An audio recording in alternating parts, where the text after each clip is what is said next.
Hello and welcome. Eurosport brings you live coverage of stage 9 of the Vuelta.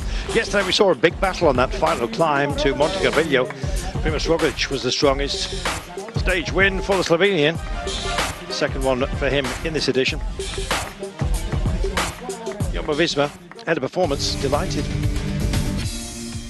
How do you assess the team's performance, Roglic's performance and their chances? Well, of course, what happened Sunday wasn't really a good thing, but I think this was more a mistake with the jackets and not a problem with his legs. I think Primož maybe he's not like in the super shape, but I don't think any rider has prepared the Vuelta very specifically due to the very compact season that we already had.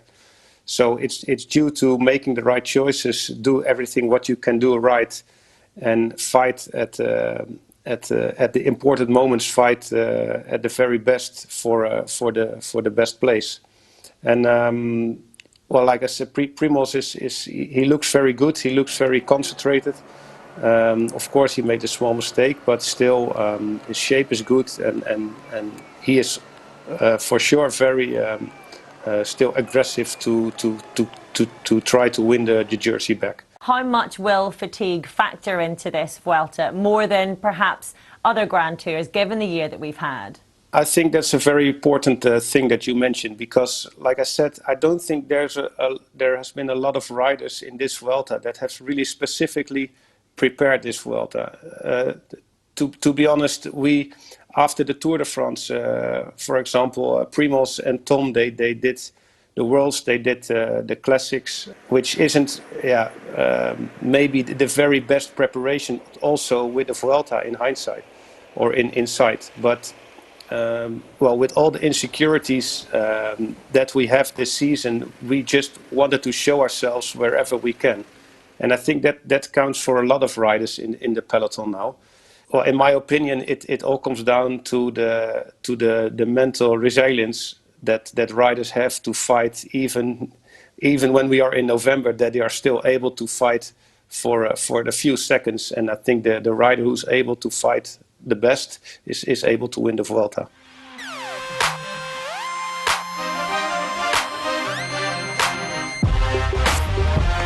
Who stays in the red jersey, of course, Richard Carapaz, by a reduced margin of 13 seconds. Here it is, Roglic stays in the green jersey today. Enric Mas didn't have such a good day today, yesterday I should say, and drifts to within 6 seconds of that 2 minutes deficit. This is what we're up against today. It's a looping course, but that's about the most complex thing about it. We're heading for Aguilar del Campoo, and if you like pancakes, then you're going to love today. What's the filling going to be? It's going to be the sprinters. Always tempting a breakaway, couple of little lumps right at the top of the day, and that's precisely what we've got already off and up the road, but just the two of them, you understand. This is your finish today, and it's virtually windless. Riders just generating their own breeze, I think it's fair to say, and it'll be like that for much of the day. So those two little peaklets at the beginning of the day are more or less dealt with. Well, they have been. There's another gentle bump, but these things are all by margin. And to be honest, the altitude gain to get today over the full reach of our course, which is not a short one today, 157, just shy of 158 kilometres in distance. Total altitude climb, just over 1,100 metres. So, honestly, if they'd dropped a load of Mars bars on the course today and they bumped over them, you'd probably get to that altitude. It's pretty flat. However, we do have a little kicker right at the very end. We'll talk you through it when we get there. More of a sort of a bridge, really. Comes with 5.2 kilometres to go. We'll be around 500 metres of 4.8%. Ooh. Then over the top of that, we head for the line. There is a roundabout at 300 metres. Look, none of this is designed to make you feel nervous, because basically it's going to be a sprinter's day, and the poor old sprinters, they've had a paucity of days that really suit them, to be honest. when they did come, of course, Sam Bennett, who's in his pomp at the moment, and scarily for everybody else, he's a man who just generally tends to get stronger as Grand Tours go on because he copes well with the climbs. So he took stage 4 into Ella de los Caballeros, and he's probably going to take today. The question is, who's going to stop him? Well, we'll have plenty of debate on that. Certainly not going to be these two, I'm afraid. Nonetheless, they've given it a good old go. It's they that are rolling the dice. It's John Harris-Bass's favourite rider, Aris Bag, as you'd expect. We should call him John, really. 204, here he is, nearest to you from Caja Rural. And Juan Philippe JF, not JP in these parts of the world, Osorio is up the road again. Really, those two teams have been regular features of the breakaway, but there's only 2 up the road. Their maximum gap had gone up to about 4.5, nearly 5 minutes, but I don't know. I think the peloton, quite frankly, are just tanking along and enjoying life. You just saw Roglic there with a big smile on his face. Not so Hugh Carthy today, I'm afraid. We were speculating, Sean and I, before we came to air, as to who really had got bruised yesterday. I think Movistar certainly did, and unfortunately for them, Enric Mas was one of those who finished with a lacklustre performance on the final ramp, and I think you'd probably say the same of Chavez for Mikkelsen Scott, unfortunately. But hey, you know, you can't have it all your own way. So I'll tell you what, let's have some Vuelta stories, shall we, where social media goes nuts.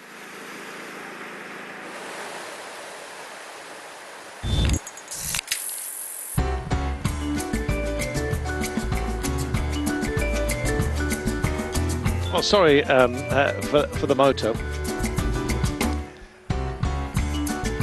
It was a bid on I was hoping for.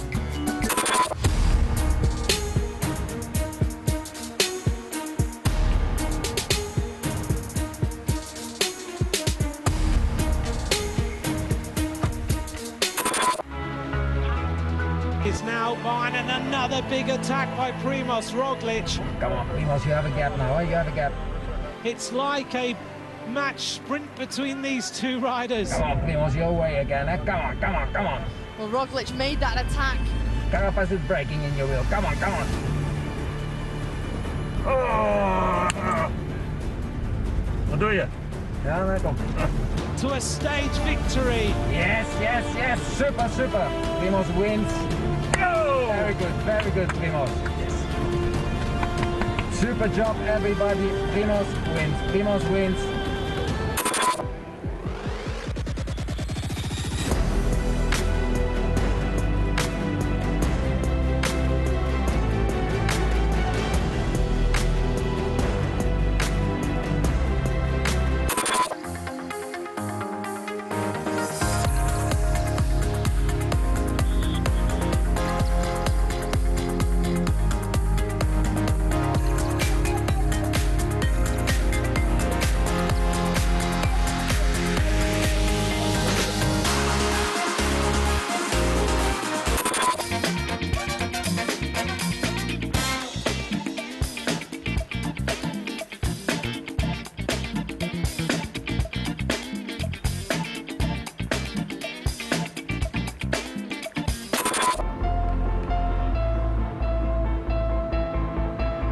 Yesterday, La Rioja, today at Burgos and Palencia. Vuelta continues to give us extraordinary pictures and amazing contrasts with autumnal colours, says Luis Agobati.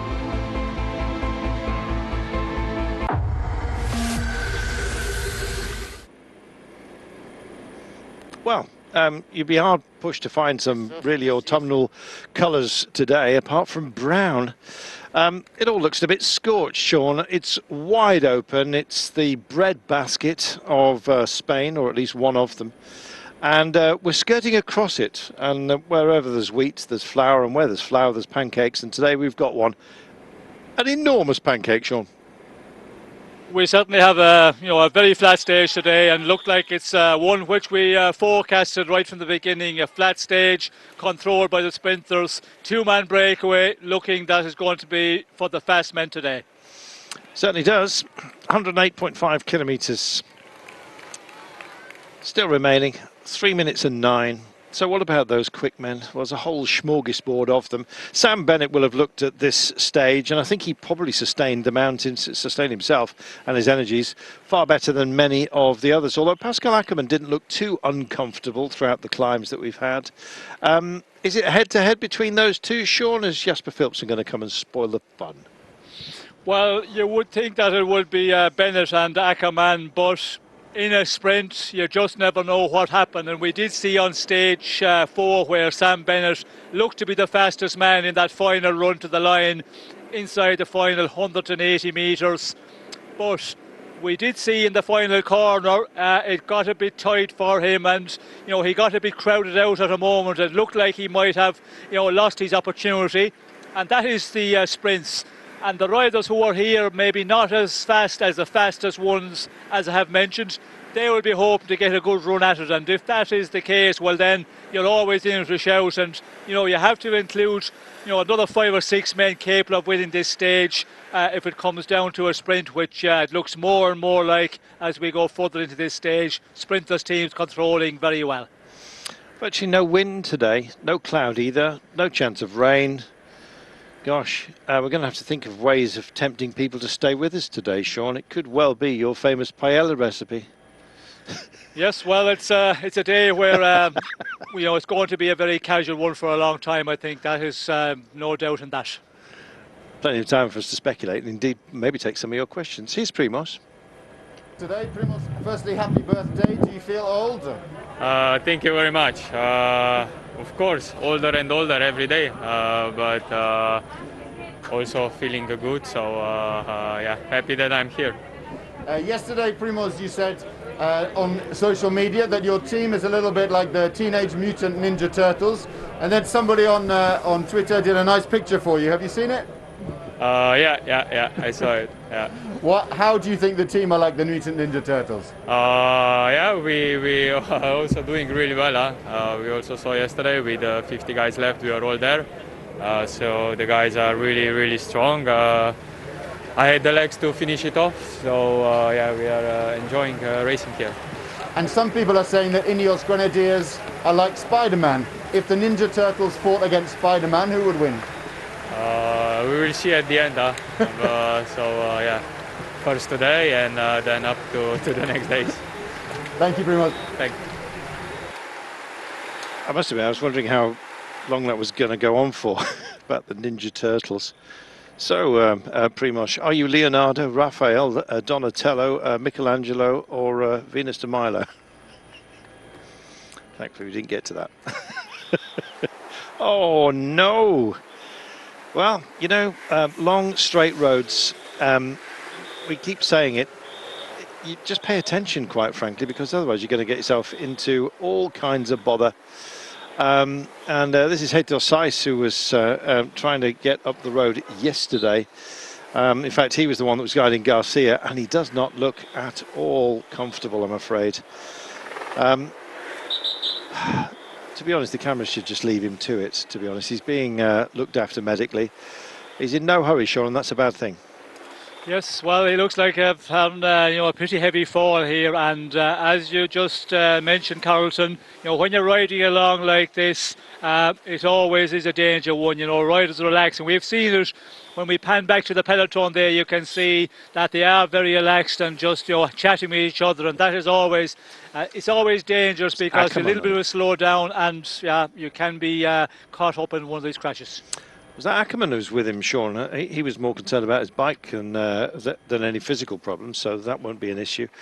I don't agree with this, to be honest, lingering with the stricken, Sean, but it seems to be a habit, particularly, dare I say it, in Spain.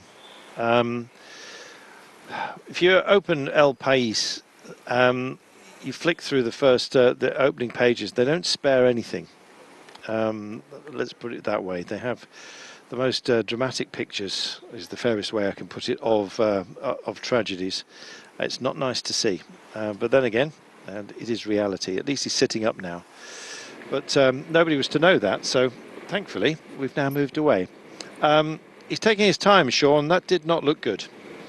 No, not looking good, but you know, he's able to sit up there, and he looked like maybe a little bit of concussion there, or you know, just the shock of hitting the deck, as they say in cycling terms. And you know, as I talked about there, when you come down there, you're not ready, you know, to for the crash, and you can fall very heavily, hit the ground hard, and you know, get a big shock. It looked like he was holding maybe his right arm there, his right wrist, but you know, it looked like he's going to get back on his bike here. He's recovering and looking okay. Well, thank goodness for that. As I say, the Spanish media generally are quite given to showing things as they are in all of their brutality. I don't know why, but it just seems to be a habit. And I don't know, you might say, well, it's reality, and there you are, you've got to live with it because it's all part of what we're dealing with, but it doesn't make it comfortable occasionally. I think riders who are stricken, it's not part of the story. If they end up off the bike and no longer taking part, then yes, we'll talk about it. But I think you need to give them their moment, Sean. Sometimes when riders are hurt, we know they're hurt, and we'll leave the professionals to deal with it. Well, I think sometimes, yes, the producer, you know, he just focuses too much on the accident. But yeah, when a rider is down, we could see there it wasn't, you know, a bad one.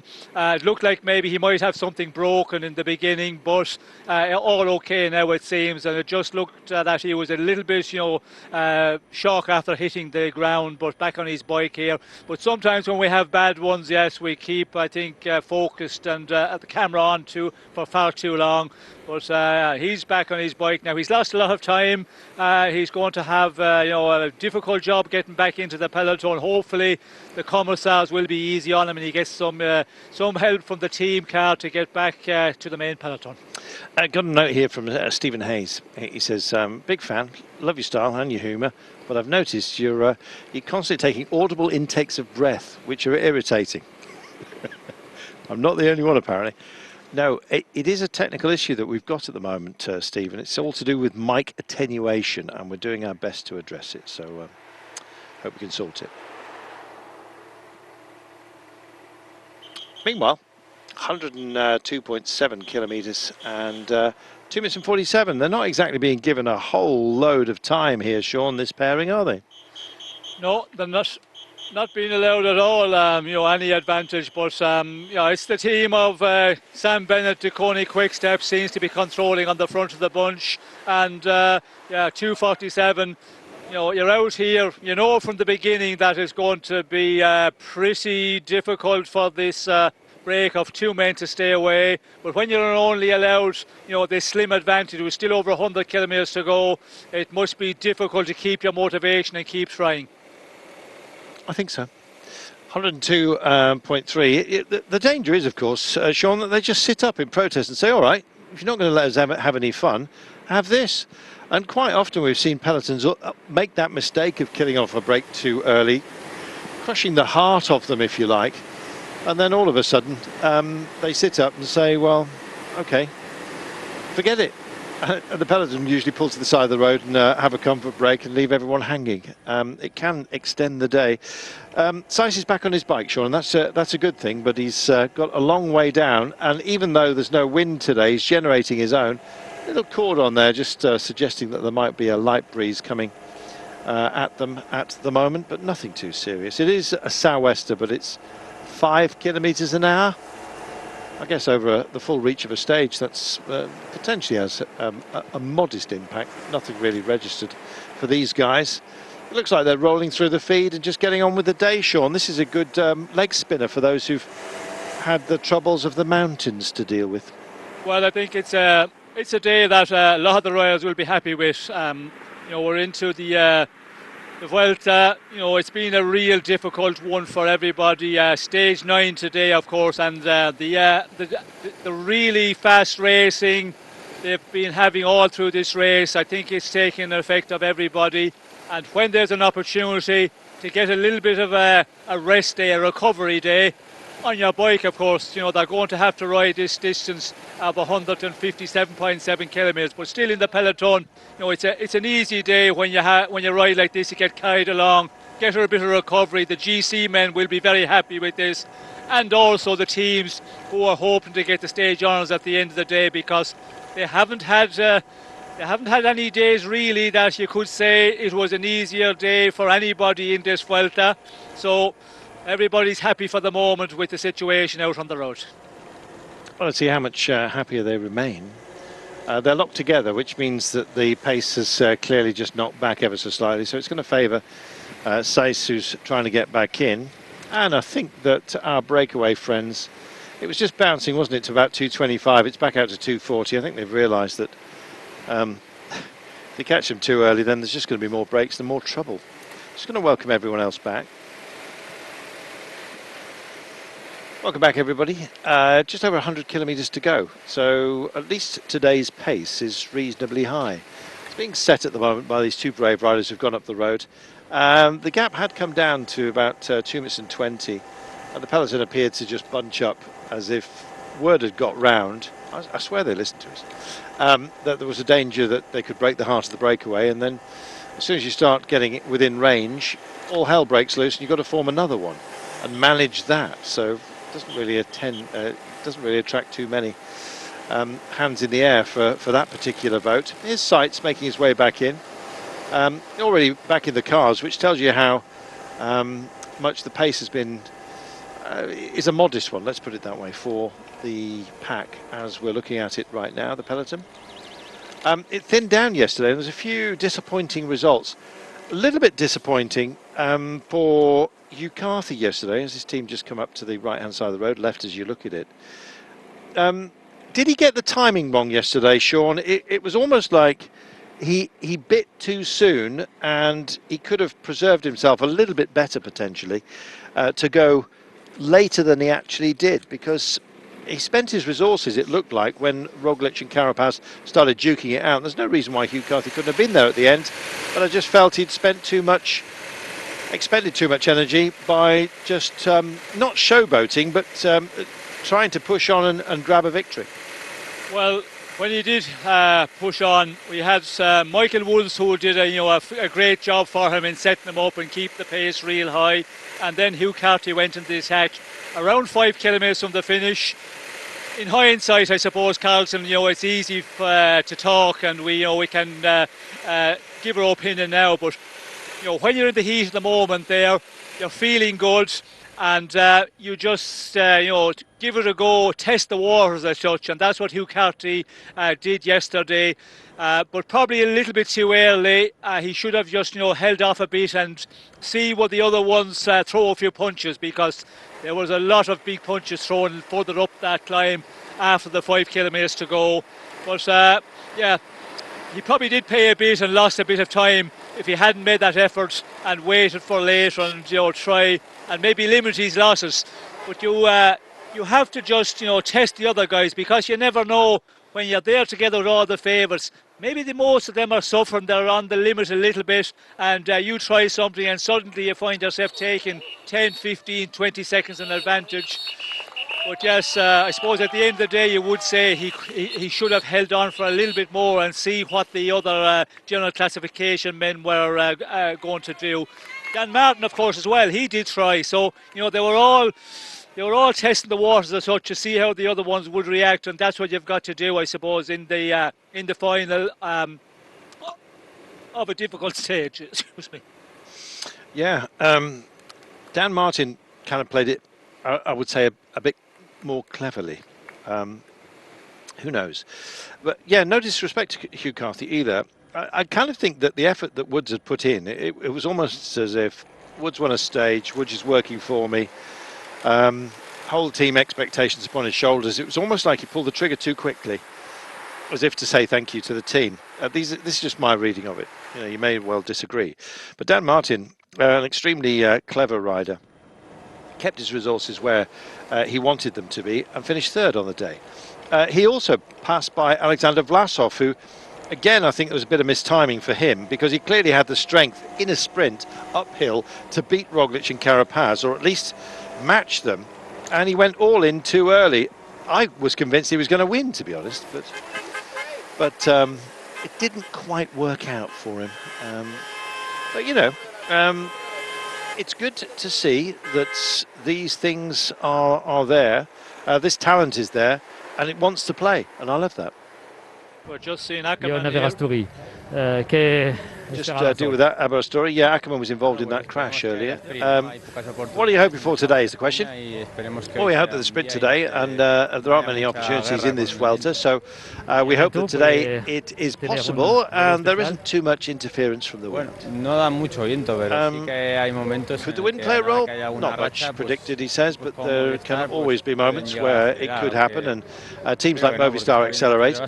I hope not, because we're getting worn out on this Vuelta. We have 3 upcoming hard days, and especially tomorrow, and the days after. Tomorrow's stage will be difficult. So today is more of a relaxed day, he says. What did the first sprint in the Vuelta show you? What did you find out about yourself? Well, the first sprint, I was not well placed. There was a lot of tension at the end. The last 20 kilometres, it was easy to follow the wheels. And people arrived in good shape. That was the problem. There were just too many options. And that's why bad placement. If it gets complicated, it's easy to get out of place. And today that I hope to have a better position, get a better wheel. I hope to be towards the front in the last kilometre and carry out a good sprint. Well, that's what all sprinters want, Sean. Get in a good position, find a good wheel, be in the front in the last kilometre and have a good sprint. Those are the 4 elements, surely. Yes, that is the script, Carlton.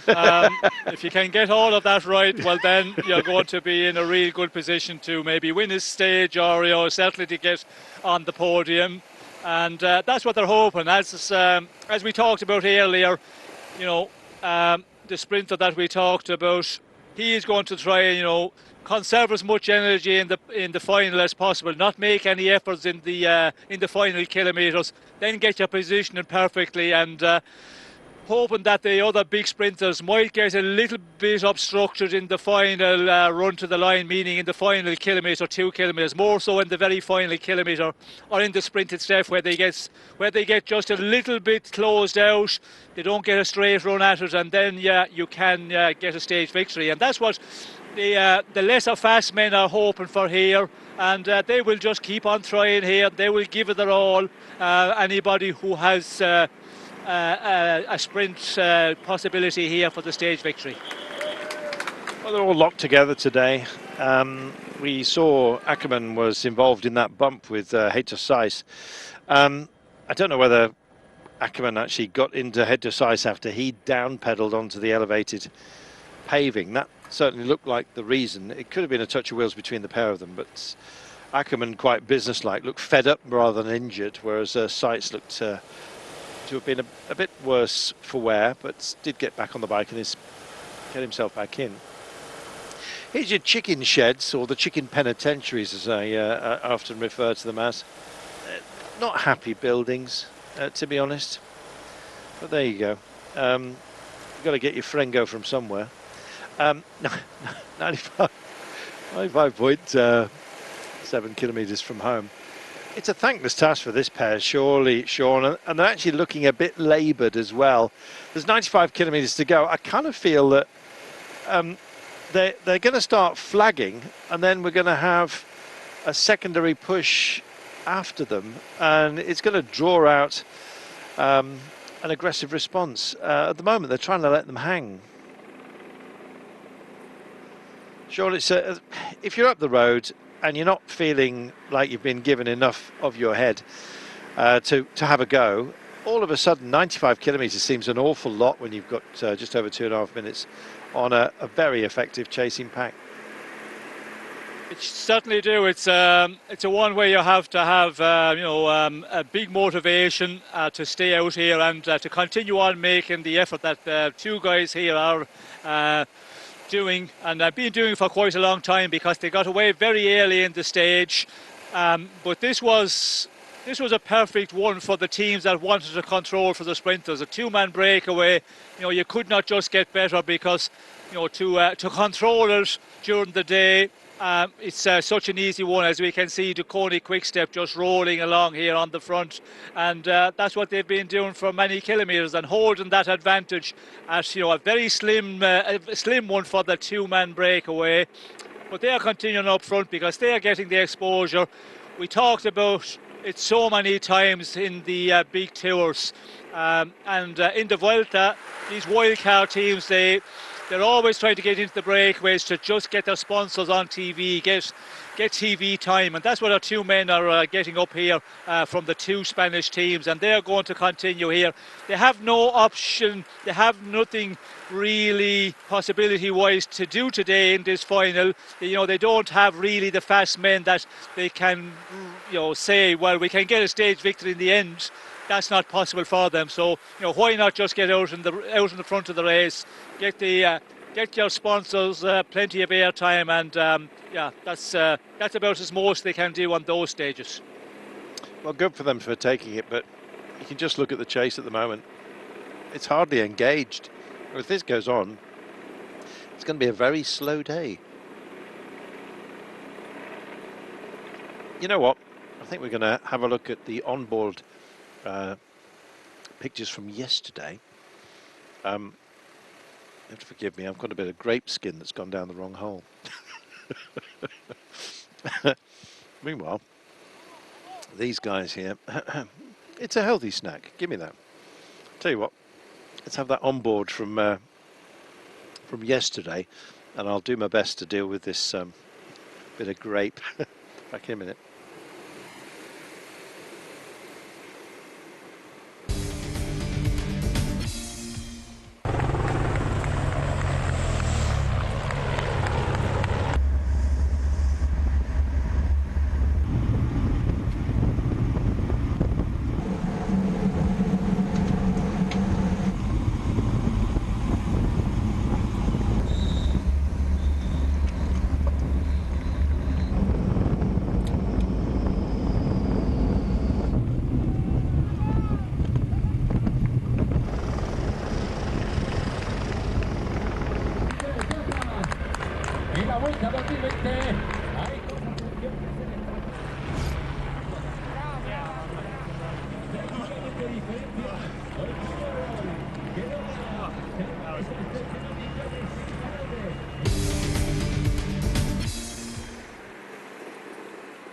Do you know, I think those onboard pictures really need to speak for themselves. It's nice to hear the wind on the mics, and of course the breathlessness of the riders. Oh dear.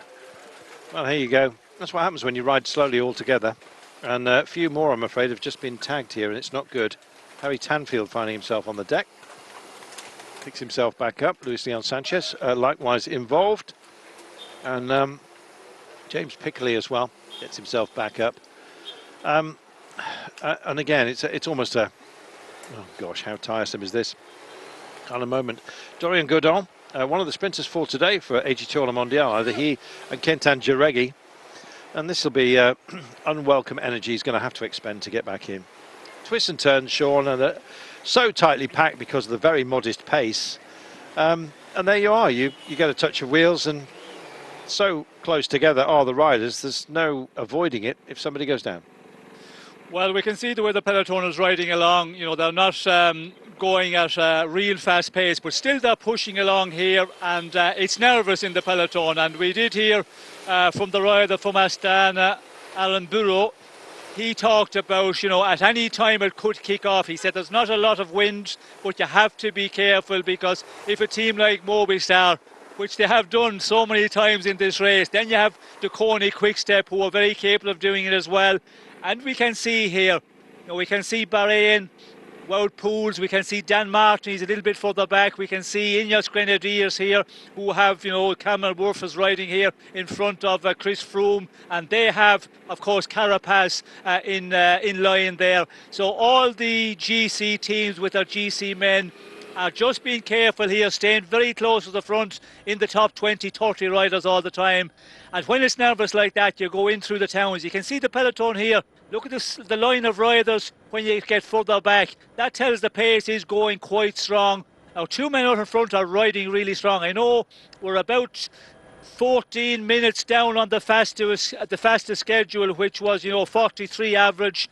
So we're not doing too bad time-wise, considering our 2 men got away in the very early kilometres of this stage, and it's it's not a relaxed day. But when we're going through those towns, then very much grouped together here in the front, and you just space is very, very valuable here, and riders are just trying to keep to the front, and that's the reason we're seeing some riders touching and going down.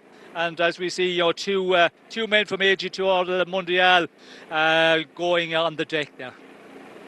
Once again, Chris Froome doing quite a bit of pacing. I've been surprised at just how comfortable he's looked, Sean, in the high ground.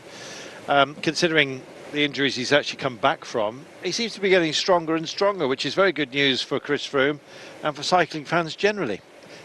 Yes, well, he's improving, and he seems to be getting better as the days go on in this Vuelta, and that's great to see. And that's what Chris needs, just to feel that he is improving. Because this Vuelta is a race which he badly needs after being out for so long with the bad accident he had in the Dauphiné last year in, in June. And sometimes, like when you're out of competition for a long time, sometimes you get into a race and you get a number of days over with, and then fatigue starts to set in. But for the moment, Chris Froome is looking real good and looks to be getting better as this race goes on. Well, let's talk about the man who yesterday took himself a second stage win, Primož Roglič, out-and-out favourite for this race.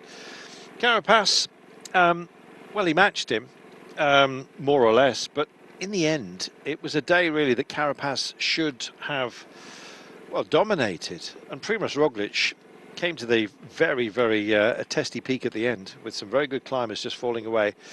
And Roglič, who is expected to suffer on some of the bigger climbs, make up ground where he can in other places.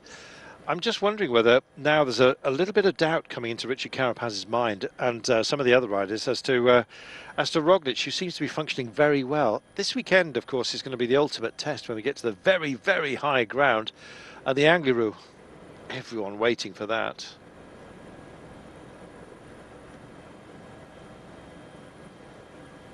Well, from the helicopter shot, you're absolutely right, Sean. There is quite a bit of pace. They love the St. Martin of the fields here, don't they? It's the St. Martin of the Tours. Is that the peaks? Well, there aren't any around here. Maybe they've generated them themselves. What about Roglič yesterday, Sean? His performance, mano a mano with Richard Carapaz, was something to behold, and the way he wound in Vlasov was just outstanding. Yes, well, it was what a final we had yesterday. The punches were thrown by the big riders there, and it was amazing the battle that we had. First of all, Hugh Carty kicking it off, then Vlasov, then Dan Martin a bit, and then the two big men of the race, Roglič and Carapaz. One attack, the other come back, then he attack, and then the same over again. It was a real battle between the big men, and Primož Roglič just had that little bit extra in the final and pulled away and took time back from Carapaz and took a lot of time from some of the other riders, and a lot of riders losing a lot of time on that climb yesterday. A minute and a half, 2 minutes is a lot of time for guys who are hoping to be up there in the top 5 or certainly in the top 10. Well, we'll continue the debate when we've been rejoined by our wider Eurosport family. Heavy road today. You can see when we talk about a heavy road, we're talking about sort of a granular road, really. And you really feel it, Sean. It diminishes your pace when you have that sort of free gravel which has been laid rather cheaply onto liquid tar. It's where you get the signs at the side of the road telling you that there's stone chips. And you can see as well where patches of it are just worn down in the heat, not been properly laid. It's where councils give you a uneven road surface sign, and that's not to warn you that there's an uneven surface. Well, it is, but it's equally so you don't sue them because it is an uneven surface, because they're not going to do anything about it. They could repair the road and it wouldn't be an uneven surface, but to save the cost of doing that, they put a sign saying uneven road surface. So if you have a problem, well, you should be more careful on an uneven surface. It's the same with a slippy road surface. every road has to have a grip level. It's tested, and when you see that sign with a skidding car, which means that there is a slippery road surface, it doesn't have to be like that, but they would have to relay the surface because it didn't come up to standard unless they warn you about it, in which case they don't have to relay the surface. I hope you're writing all this down, Sean. Council insurance. You've got to think about it. You're paying for it, Sean, after all. And the engineer's report. Exactly. That's what it's about. Got it all totted down, Carlton. Good lad. Yeah, we'll be coming back with questions later. 88 kilometres to go. We're going to welcome back our wider Eurosport family. We're going to talk about the winners and losers from yesterday. And there were plenty in both camps, I think. 87 kilometres to go. We're coming past the rather ornate water towers of Osorno, famous for its water towers. And we just passed by the pair of them right there. Yesterday was a little window into the remainder of the race. A little bit of fog in there, smoke and mirrors, I think you might say. But no doubt about it, Primož Roglič, given the chance, he really stretched himself, wound in Alexander Vlasov, saw off the challenge of Richard Carapaz, beat Carapaz on a very steep incline by a margin of 13 seconds. Obviously, because of the bonuses, it turned that into a 17-second gain because he finished with 10 seconds and bonus, and Carapaz with the 6, translating to around 13, which is his winning margin. So he won by 13 seconds yesterday. He now trails by 13 overall. I've really got to tell you about the Cabanas de Castilla. It's apparently at this time they were really afraid of windows. There was probably a tax on windows. I've seen that before. And they decided, look, sunshine, who needs sunshine? We can step outside for that. And so they built this. As you can tell, I'm making it all up because there is nothing in our notes about it. Having another double look. Do you know, I found it. I'll tell you, after Maresco, eh? Here he comes.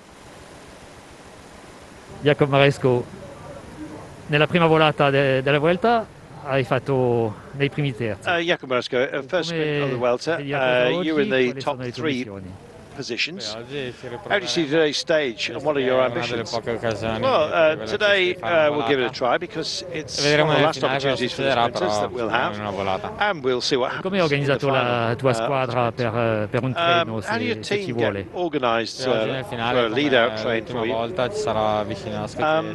like last time, the finish there will be Wisniewski.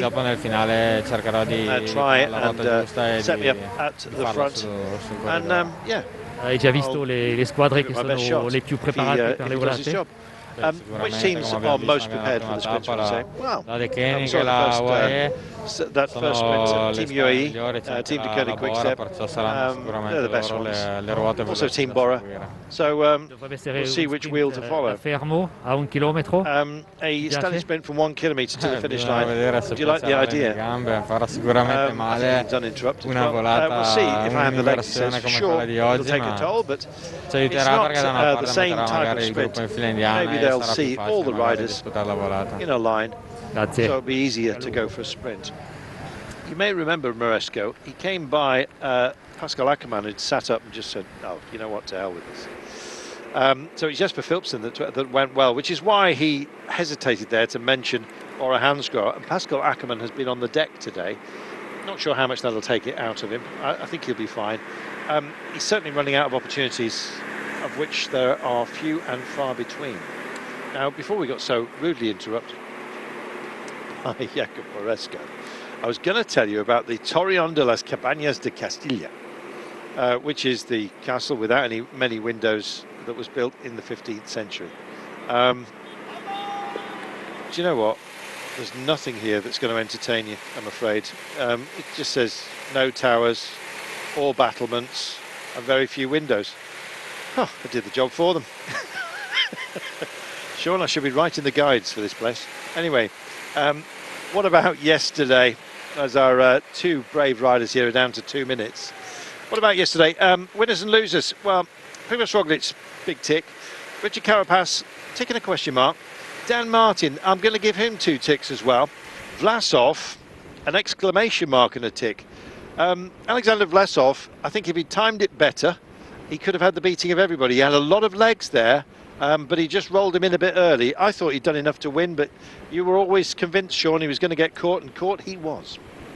Yes, well, I was concerned when he went away. It was still quite a bit to go, and you know, the two big men of the race, I suppose, Primož Roglič and Richard Carapaz, when they you know, really go for it in the final run to the line, as Primož Roglič you know, did in the final yesterday. Impressive once again, and you know, these guys, they can finish, you know, finish off in the final 700-800 meters, a kilometre, so rapid. When you take off like that, as Vlasov did, you have to have, you know, a super legs to do it. But if there was a little bit of looking at each other, if they decided, you know, who's going to take it up after him, he could have went all the way.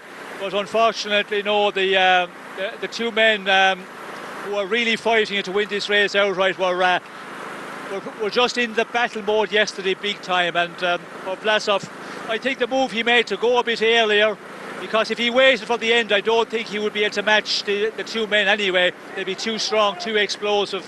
Carapaz and more so Roglič, when he gets down on the drops of the bike and he starts winding it up for the sprint, you know, he is amazing. And yesterday again, the way he went about it, I couldn't see anybody, you know, if they all waited for the end, for the sprint inside the final kilometre, 700 metres, I don't think they'd be still able to match Primož Roglič the way he was riding yesterday.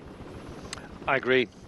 So good to see Vlasov, who is known not to like bad weather, and I think knocked back when we had the appalling weather to open this great race.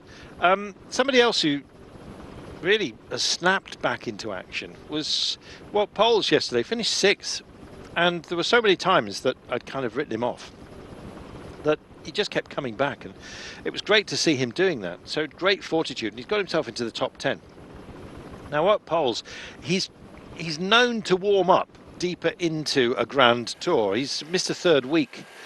That doesn't really help you if you're going badly in the first 2 weeks of a Grand Tour, of course, but he's already thrown the switch. So just watch Wout Poels start to eat into the gaps and start to thrive. He's a tall, willowy man, and that Swedish expression, beware the willow when the wind stops. He snaps back. It's as simple as that, and that's precisely what he's doing. He did so yesterday. Enric Mas, I think, was probably a disappointment, Sean. His team had done an awful lot of work over the preceding days, bullying and harrying, teeing him up. And when they said, off you go, it took a while for him to clear the tower. And I'm afraid 7th place yesterday, he lost 54 seconds. That's not what you want. And Mas now in 5th place and nearly 2 minutes down. Enric Mas, a young man, but was in the wake of another young man, Vlasov, yesterday. Still leads the young riders competition, does Mas, but he'd have been disappointed yesterday, Sean, especially not being able to return the favours to his team. Had done so much work. Yes, well, we did see Movistar yesterday. They were doing a lot of the work again and trying to set up Enric Mas, and I thought it might be Valverde, but Valverde also suffered. And you know, Mas losing 54 seconds yesterday, Valverde losing a lot more, 1:39. I think Valverde paid for the efforts the previous day that he was in the breakaway and did a lot of, you know, hard riding when he got into that small group in the end, and to try and take the stage honours. But Movistar, you know, they did lose out a lot yesterday, and there was a lot of riders lost out, you know, more. Soler as well is another one, 2:05 down yesterday from the Movistar. Indeed, I think they were hoping he would be a bit better. So, you know, the three men, I suppose, they were trying to set up yesterday, not performing anything like they were expecting from within the Movistar team. But yeah, what a shake up in the general classification yesterday. You know, you see riders taking 2 minutes, 2.5 minutes. Jurke Izagirre, for example, he was 3:48 down yesterday. So it just shows the difficulty of that mountain yesterday, the way they rode up that final mountain. It was a real killer of a day, and it's only the real strong men, the fittest men, survived at the end. Well, David Gaudu had had a god awful day, I think it's fair to say. Excuse the mild blasphemy. 2 minutes and 35 down. That's no laughing matter. In fact, he was probably crying into his soup at night. Best Frenchman, excuse me, out there was Clément Chapuisat, who, as we know, Chapuisat is the next big thing. But then again, they've had so many next big things, we'll see how big he gets. But nonetheless, Chapuisat finished 1 minute and 37 down, but Godot, 2 minutes and 35. It's unravelling rapidly for Groupama Francis de Jeux, and they've not got a quick man to feature today either.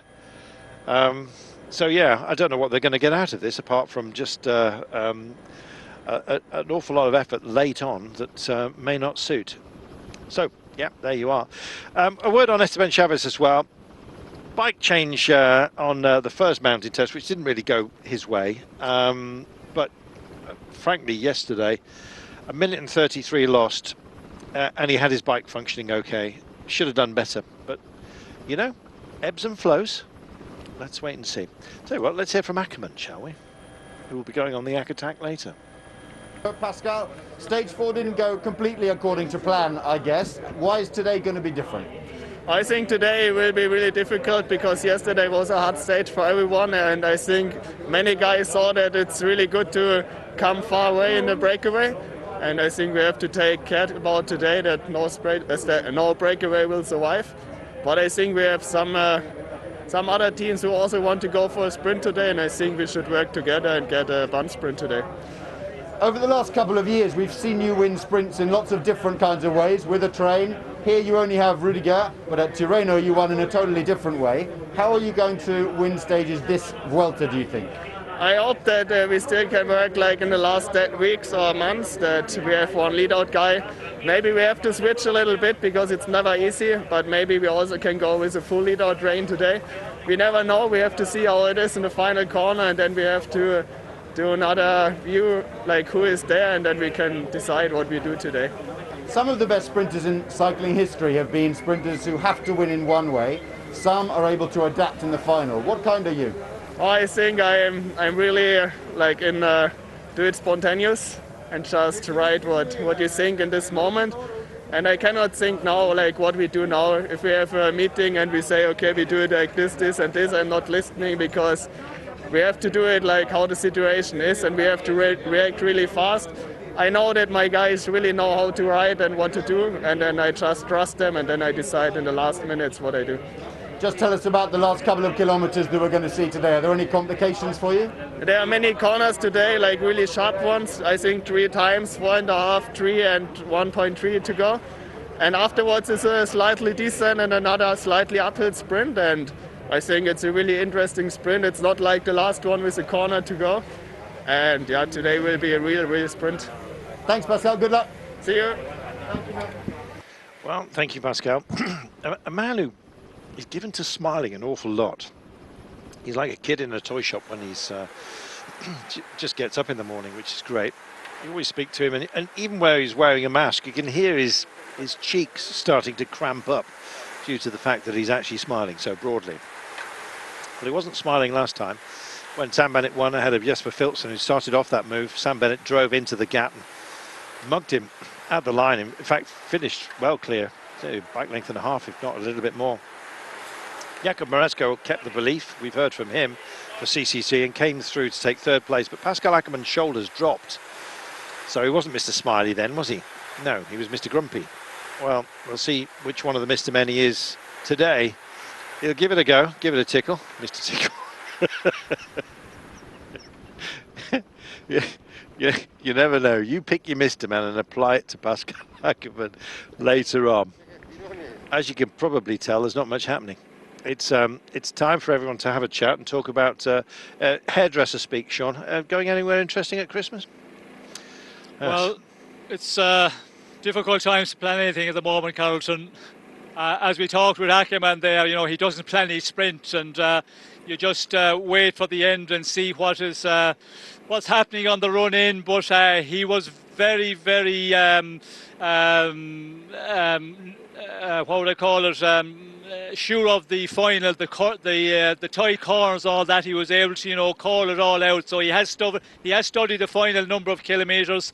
But the final number of kilometres, they will see it because they come through here and they do around 4 kilometres. Then they go through the finish line and they go out and do a loop. So everybody will see the final run to the line today. But it is a one which is a little bit technical in the very final. There are some tight corners, so you have to be careful. Positioning will be important going into those corners, and then, yes, get a good run for the line. And Ackermann, he will be hoping to get a victory today, because this season hasn't been a super one for Ackermann at all. He won 2 stages in Torino, Adriatico, but apart from that, he hasn't had a lot. I think last year was a much better season, but of course we can't compare this season with last one because of the whole restructuring of the race programme. Yeah, in that interview there, he said, I like to be spontaneous, but there's such a thing as spontaneous combustion as well, and I'm afraid he does burn down. And it has happened this year on occasion, and when sprinters' shoulders drop, if you are absolutely top draw sprinter and you're not going to win, there is a temptation just to sit up a bit. And I've felt like he did that on stage 4 in our run to Eja de los Caballeros. But yes, he finished in 4th place. Sam Bennett, just absolutely supreme. Here's a man who's explaining his tumble, Kentan Jurek. The arms there, sort of the long arms of a disappointed man, just ruining his ill fortune. You can see a rather shiny red elbow there as well, where he's taken a bit of a hit, but he's all right, and we'll see how he picks himself up towards the end. Just back to Ackermann, he does have Martin Lass, Michael Schwarzman, and Rudiger Zelig. So he's got no excuses at the end. It should be a day he should feature. Will he? He's got a problem, and that's Sam Bennett and Jasper Philipsen. Well, they were down to 1 minute and 50, Sean, and all of a sudden it's back out to 3 minutes and 5 because there's no will to catch them. No, there's certainly no urgency to catch them at all. They want to leave them hang out there, and we can see there the Coney Quick Step, they're having a discussion there, what they're going to do here, how they're going to manage it in this final 76 kilometres. They need to leave them out there at about the 3 minutes and just get the kilometres ticked by, get this stage over with, and then start preparing the sprint for Sam Bennett in this run into the line. Interesting one for Ackermann. The stage that Sam Bennett won into Calabreros. We did see Ackermann was in the wheel of Sam Bennett out of that corner, the final corner with 200 metres to go. Wasn't maybe the perfect situation because on the left-hander, I think everybody knocked off the pace a little bit. It was a little bit of a tight corner. We did hear Sam Bennett talking about there was a little bit of dust on the road, he called it. And Ackermann, he needs a real fast, longer sprint maybe, and I think Sam Bennett, more explosive one with that 180 metres before the line. He is so super in that sort of sprint. Today, more of a longer run to the line, so maybe suit Ackermann better, but you have to be able to get the positioning right as you go into that final couple of 100 metres. Precisely. We'll get a preview of it because we cross over the start-finish line of the final loop. It looks like a very skinny tadpole today, or a tadpole with a long tail. You can probably think of other things to call it, but I'm sticking with tadpole. With about 34 kilometres to go, we cross the start-finish line of our loop today. Now, the loop has been declared at 23 kilometres, but we crossed the finish line with 34 kilometres. So I'm going to be fascinated to see which one it is. One thing I can tell you is, well, I've been told, and we take our information where we can. There is proof positive, Sean, of how much use a helmet is, even in a slow crash. That took a hell of a hit, and that would have been a rider's head otherwise. Yes, well, we did see when the rider was on the ground there, Hector says he had damaged his helmet, and it looked like that he was, maybe a little bit of concussion, but we see that they left him on the ground for quite a while.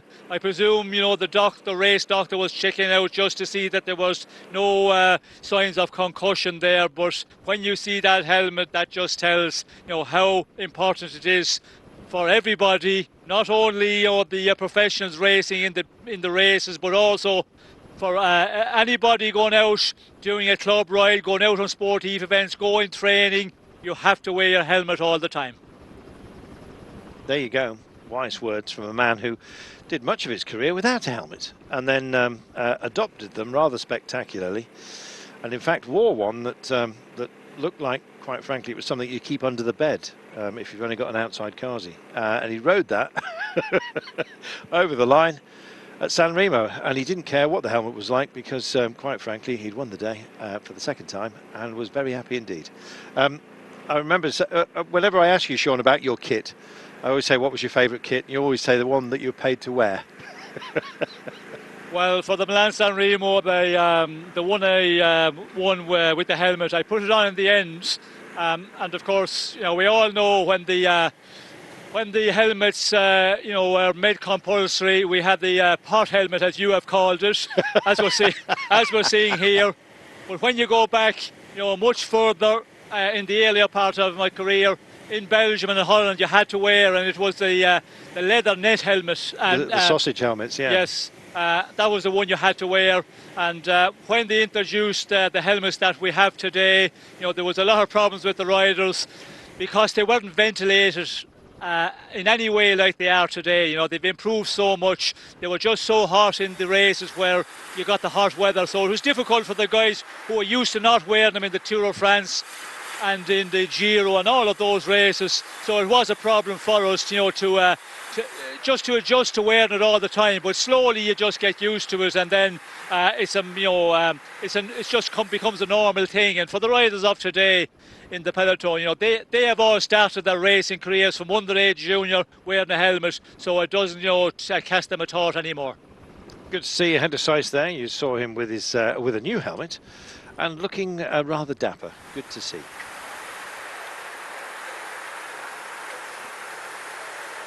Well, I've been chastised, Sean.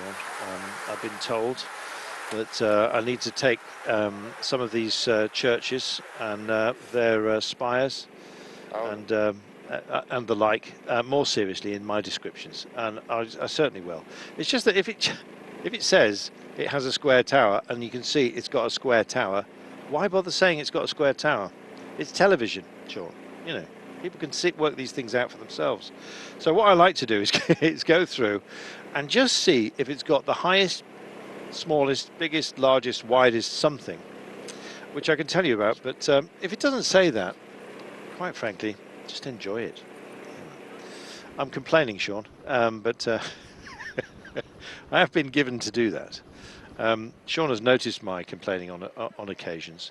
There was one day, we're getting towards the end of the Tour de France, we got a big long transfer by train. I think it was from Nice, and might have been too long. Anyway, and we were getting stuck in traffic lights, and I said, I can't stand traffic lights. At which point, both Rob Hatch and Sean Kelly took them about 5 minutes to stop laughing. Apparently I'd been whinging quite a bit of time. It's amazing your fortitude, Sean, after a long 3-week race in a car with me.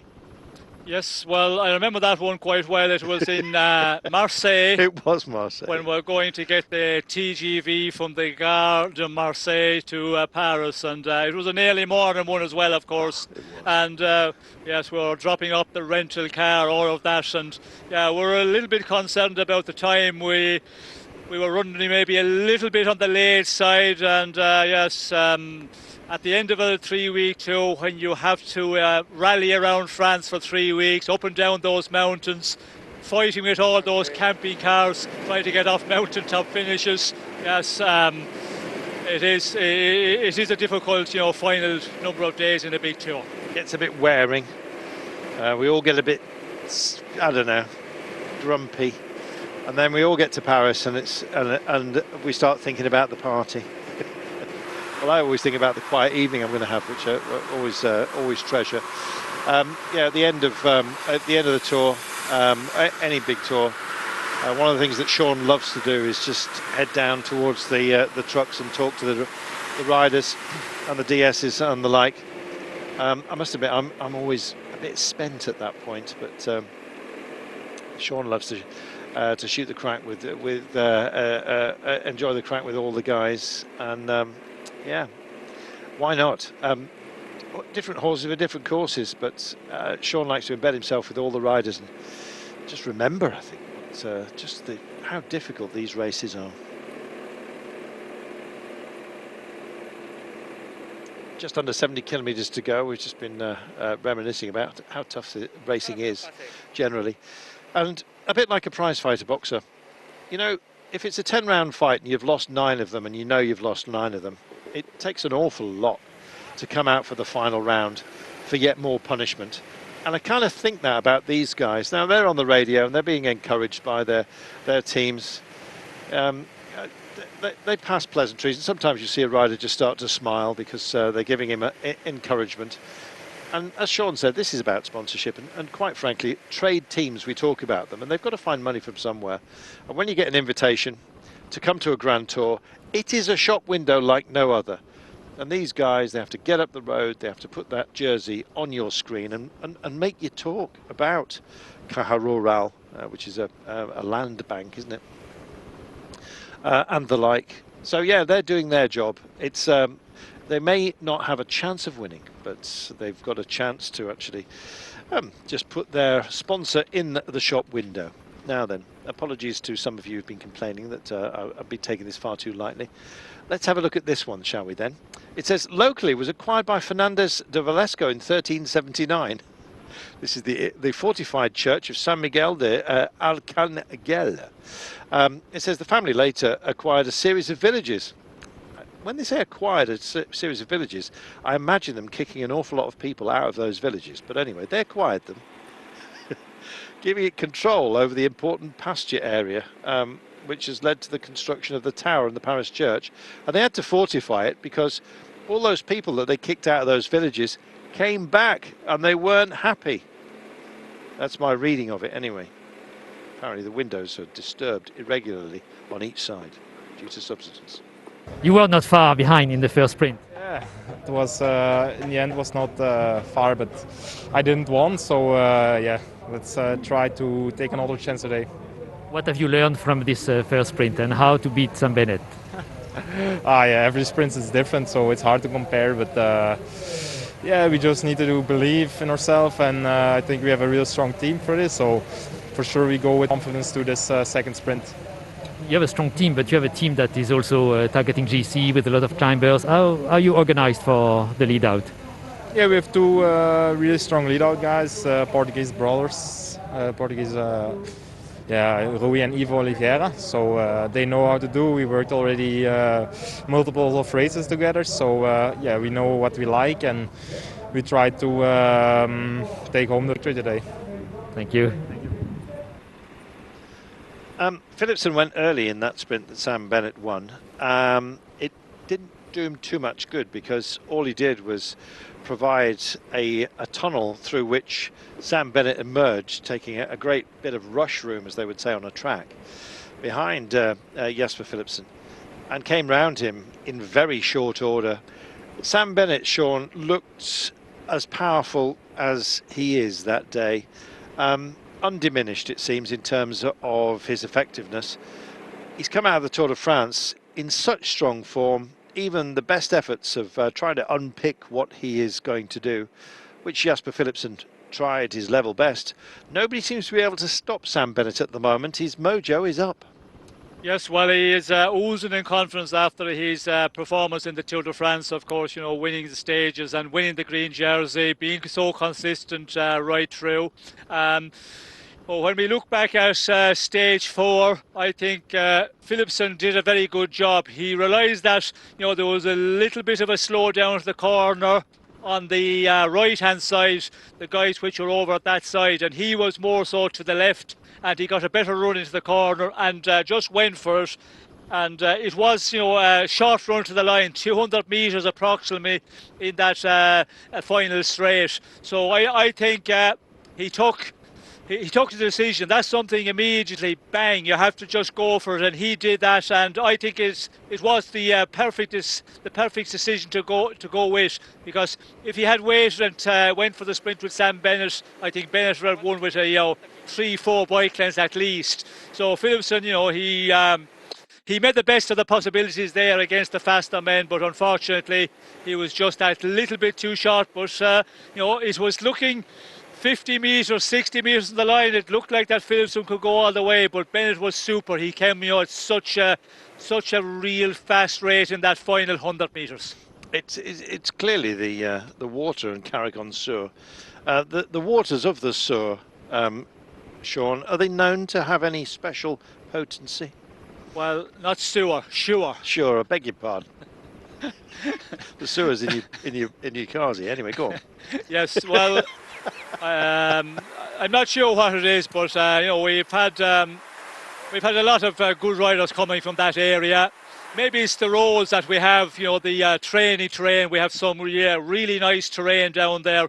We have a lot of flat terrain, but if you want to train in the hilly, the lumpy stuff, short hills, we have lots of that in that area. Down that that part of the country as well, down southeast of Ireland, the temperature in the winter time, it's probably much better than it is further up in Dublin, for example, which is only 100 miles northwards. But we always seem to get 3-4 degrees warmer conditions in the winter time. So probably to train and all of that, it's a little bit easier, let's say. And it's amazing that you get riders coming from the same area winning stages in the Tour de France, because when you look at other countries where cycling is very popular, if you look at Belgium or you look at France and those countries, it's not often you get riders winning many stages in the Tour de France coming from the same village. True enough, and there does seem to be a concentration therein. Sean, you've won this race. And Venkat Aram says, as it's a little bit quiet at the moment, I agree with you, Venkat. He says, can you ask Sean how it was he managed to transform himself from a sprinter and classics man into a Grand Tour winner?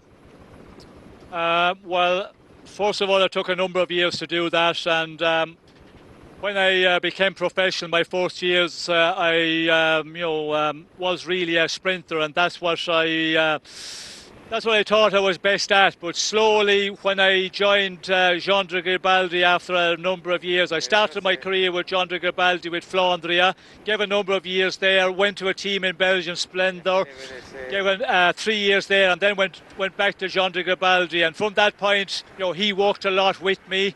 My training program was changed quite a lot. My diet was changed enormously. And he said to me, if we can work over a number of years, you can win some very good races, meaning week-long races, Paris, Nice, Tour de Pays, Basque Country, Tour of Switzerland possibly. And I was living in that area over in eastern France and in Besançon, where he had his bike shop there, and I was living close by in an apartment. And he gave me my training program. Every day he would just talk about my training during that day, or if not, the previous 2 or 3 days if he wasn't about, for example. And then we would talk about the days coming up and the races coming up, and also the diet, what I was getting to eat every day, because I was eating a lot in the kitchen at his shop, so he knew exactly what I was getting to eat. And all of that, I started to lose quite a number of kilos, and my climbing abilities became much better, and slowly I started to get better in stage races, more so in the climbs, in the more hilly stages. I was able to get through much better, and then won Paris-Nice and went on from there to win many of the smaller stage races. And then slowly he said to me, well, you could win a 3-week tour if we keep on working at it. And he was always telling me that I could win a Tour of France or a Vuelta, and I managed to win a Vuelta after many years of working on it. Fantastic. Well, there you are. great question, by the way. If you'd like to ask a few more, as they're starting to kick off, Dylan van Baal just wanting to stretch his legs. I think just stretch it out and keep everyone safe at the moment. So the intermediate sprint, I think, is... Yeah, indeed, coming up. There's still points up for grabs, let's not forget. There's only 2 that are up ahead that will snaffle those. And there it is. Happy birthday. This will be Primož, well, Roglic. There it is. Intermediate sprint points, certainly worth having. And let's just check on the standings of them overall, shall we? Just seeing where the best placed of the Ineos Grenadiers, Richard Carapaz on 81 points. But yeah, whether they'll be snaffling those is anybody's guess. For the time being, we're strung out, just an added little bit of impetus, but nothing too serious here as we come through Hera de Pizegra. And take time to just take account of what Sean's just said. Yeah, you can change yourself physically. I mean, just look at Bradley Wiggins. He's a man who looked very crane-like when he was, of course, winning the Tour back in 2012. But yeah, when he was a trackie, he was certainly more solid. And so, yeah, somebody was able to transform himself, and Sean Kelly did exactly the same. So thanks to Venkat Ram for the question. If you'd like to add your own questions, don't forget we are on Twitter.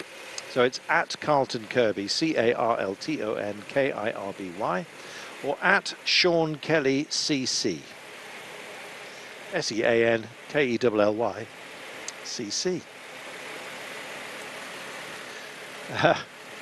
Well, it's nice he's giving us the thumbs up. It's been a busy boy. Unlike the wind, no rain either. It's the calm before the storm, Sean. It's going to be it's going to be a little tempest kicked up by the sprinters today. This strange roundabout with 300 metres to go. I'm actually wondering how much of an impact it's going to have, and I've only heard about it because I'm looking on the route map. I see it. We sort of spear over it, Sean. So we come in. If you are approaching at 6 o'clock, we're out at 12, but it's quite wide, so you can sort of flatten it a bit. I understand, but my understanding of these things is they do vary. Well, I think the final roundabout, as you say, Carlton, looking at the route manual, it looks to be a pretty easy one. But again, you never know. But I think the most important thing is they're going to have a run through the finish line today, so they will all, guess the feeling, what it's like, and they will be definitely having a good look at it as they come through to go out on this final lap to come back to the finish, and they will have the final 4 kilometres will be the same, so there'll be no surprises for anybody. The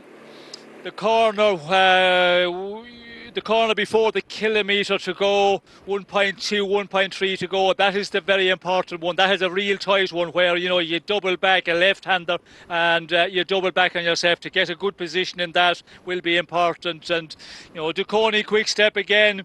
We did see on stage 4, they just held off for quite a while out of the fight. Then suddenly they arrive a number of kilometres, maybe 4 kilometres out, 3.5 out, and then took it over and gave Sam Bennett pretty much the perfect lead out. The final corner was a little bit crowded, but other than that, it was a perfect job by the team of Sam Bennett.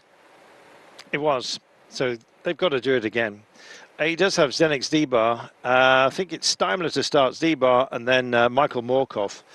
It doesn't get much better than that, but Sam himself is so powerful. I think he'd possibly even be able to function brilliantly without a couple of those.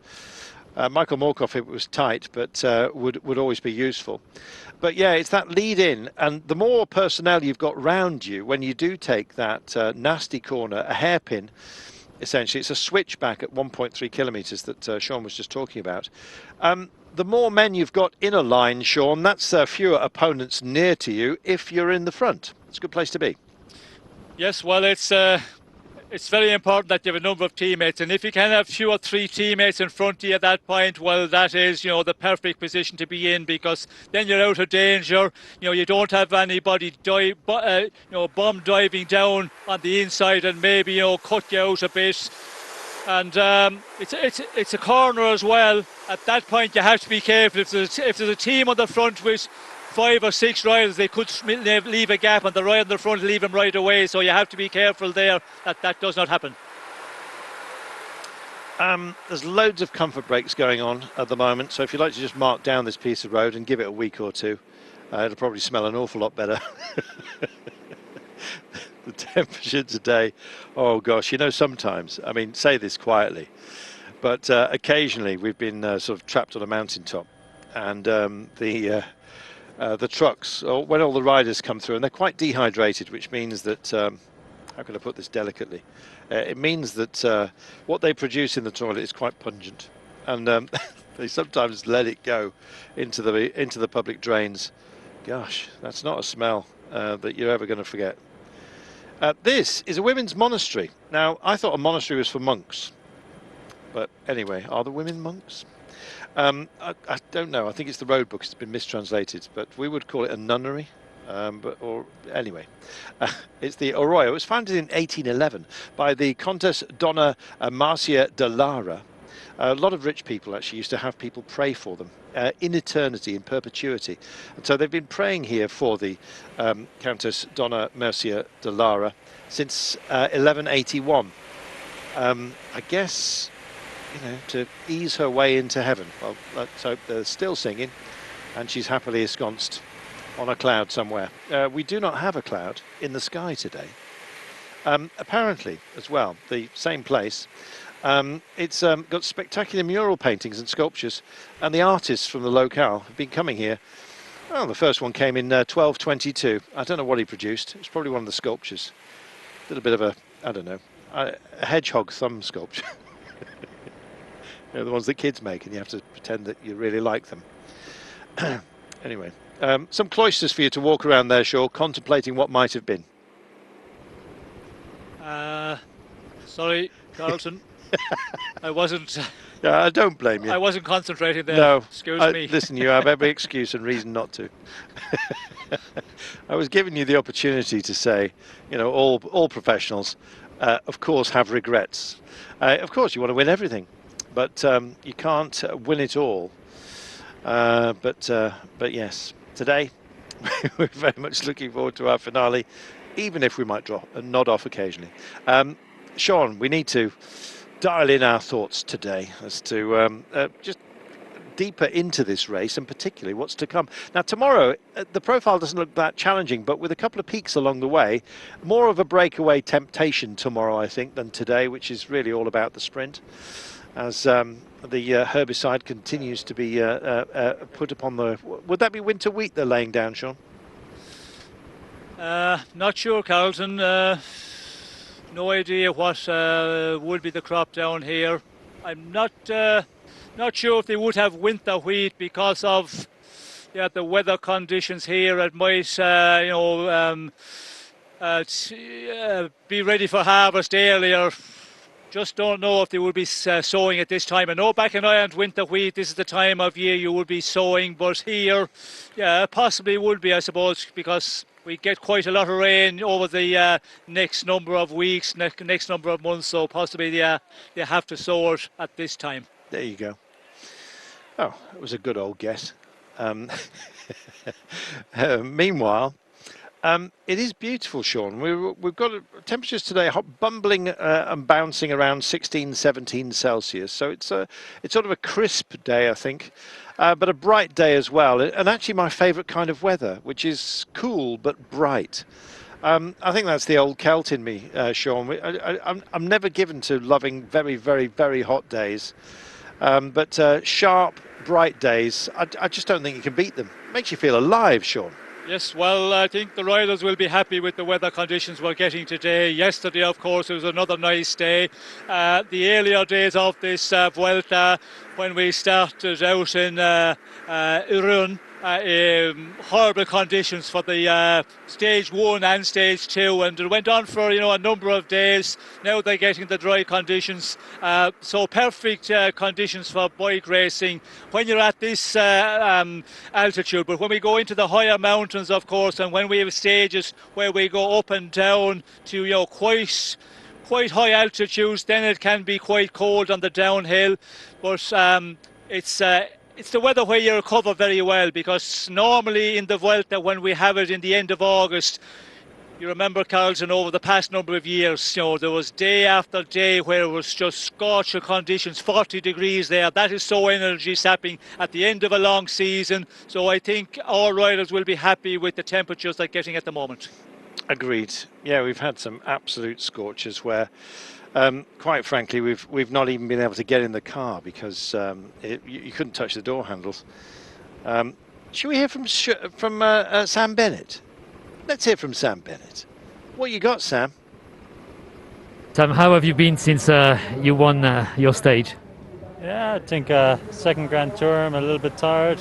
First time doing 2 Grand Tours so close to each other, but yeah, I'm okay, not bad. Hopefully we can go for another sprint today. A similar sprint or something different? I think a little bit different. I think with corners sometimes it can be easier to control. Today is more of a, it's a long corner, but it's more open, more straight, and gives guys opportunities to come from behind, so it can be a bit more dangerous. But yeah, hopefully we have another good go today. Will you particularly have a look at Ackermann, who could be hungry for revenge? Yeah, I just do my own sprint, and then hopefully, yeah, we'll see what happens at the end. Thank you. Thank you. He's a confidence trickster, Sean. You listen to him, and he sounds like, I don't know, kindergarten headmaster. He's just comes across as such a nice guy. And indeed, the emotions flooded out of him, of course, didn't they, when he got his first win on the Tour de France after a long drought to pay his team back, and of course went on to take the green. And he became everyone's favourite son, I think, after that, seeing those emotions come through and just how much he cares. But very relaxed as well about it. Well, I'll just do my own thing and see how everyone else gets on. But there's a man, I guess, whose modesty belies the fact that he is incredibly powerful and has a killer instinct. Well, he is, after becoming one of the top sprinters in the world peloton, and he proved that, I think, big time this year in the Tour de France, the way he was able to be consistent every day, to chalk up the points for the green jersey classification. And when he had that done, and it was only on the laps of the Champs-Élysées when he took that intermediate sprint that he had enough of an advantage mathematically. If anything went wrong in the final laps, he had still secured the green jersey, but then went on to win the stage on the Champs-Élysées. And of course, that is the World Championships of sprinters, big time, when you win that stage. But he won it with the green jersey on his shoulders, and we did see, the emotions, the way he came out on the end on the Champs. And yeah, he's chalking up, a real big palmarès for himself, because he has 8 Grand Tour stage victories at the moment. We know he has 3 in the Vuelta, he has 2 in the Tour, he has 3 in the Giro. So if he wins today, that will bring him up to 9. So slowly he's starting to creep up there with, some of the big sprinters in the world. But, when you look at Cavendish, for example, 48 in total. It's amazing. 30 in the Tour de France, let's not forget. And Greipel, 22. And it goes down then. Sagan, Valverde, they have about 17, I think, each. But Sam, the way he has got the confidence this year, I think we will see him in the next number of years chalking up a lot of stage victories in big tours, whichever ones he decided to participate in. Well, let's hope it continues for a long time for Sam. When he was with Bora, of course, very much in the shadow of Peter Sagan, who's in his pomp, and got left out rather too often, quite frankly. And it was a tough transfer, it seemed. It took a while for De Koenig to agree terms for Sam, but he's very much found a home, and it's nice that he is at peace with himself. 52 kilometres, and it's a slow old grind today. It will pace up. When are they going to kill this break off, Sean? When will everyone be comfortable that the pace is such that we're not going to get any more breakaway attempts? About 2018 to go, something like that? Well, I think the Coney Quickstep would like to see this break hanging out there until 10 kilometres to go. But it's not always the team who are doing most of the controlling on the front of the peloton who gets to make that decision. You know, some other teams want to take it up, and then suddenly this 3-minute advantage for our 2 breakaway men would just come down rapidly, and it's all back together. So it could happen 30 kilometres to go. It might not happen until 10 kilometres to go. But if it's all left to Coney Quickstep, they will just keep on riding away on the front of the peloton here and allow this 2-man breakaway to stay as long as possible. And you know, when it's that 3-minute advantage, they will take it down a little bit, maybe to 2 minutes, and then they could close down that in the matter of 4 or 5 kilometres when they really turn up the speed on the front of the peloton. We have got some crusty knolls round here, the Peña Amaya, but we're riding round the outside of them. Somebody was asking about the drainage ditch we saw earlier. How dare you? That's the beginning of the Castile Canal. Drainage ditch. By the way, if you ever want to know who owns a drainage ditch, do you know the secret to this, Sean? No. Well, if 50, you want to... 50. No, it's not. No. Somebody had to dig that ditch, and they would only dig it on their own land, and so it often was a boundary between 2 plots of land. So in Ireland, next time you're at a drainage ditch, whichever side of the ditch is higher than the other, that person owns the ditch, because they basically dug it out and put the dirt on their own land. Otherwise they'd have an argument with the neighbour. So they went right up to his land, dug the ditch, put the soil up on their own land. See, Sean, you've learned something else today. Well, a question, Carlton. If you're on the bank of a river with your land and the farmer at the other side of the river, yeah, both farmers have the right of the fishing rights on their bank. Correct. So how does that come about? Well, it's a naturally occurring river, Sean. Nobody dug that, so the ownership is in the centre. So does each farmer not own 50% of the river? I guess the boundary of the river is in the centre, but when it's a drainage ditch, if you want to know who owns it, whichever bank is the taller than the other, that's the person, because they dug the ditch. Let's call the council. Yes, indeed. Or the boys with the Capo Negra, they'll sort it out. Meanwhile, Duncan, I think it's Duncan, D-U-N-C-R, says, how's Jay McCarthy after his tumble into the field? It did look like a bit of a plane crash, didn't it? But with wreckage everywhere. The bike was so far away from him. But I can tell you, despite going out of the race, it's bruises only, nothing broken, which was remarkable, Sean. A relief to everyone when we found out that Jay was okay. Yes, well, he had a lot of bruising, and you can understand why, because the peloton was going at a super fast rate. It must have been going at 60 plus kilometres per hour, and he went off the road, it looks like, and his bike ended up long ways away from McCarthy, but he came out, I think, pretty well considering the accident. He had a ligament injury to his right knee, but other than that, nothing major, and it looked a real bad one at the beginning when we came on at first. Yep, we were scared, but thankfully, all good.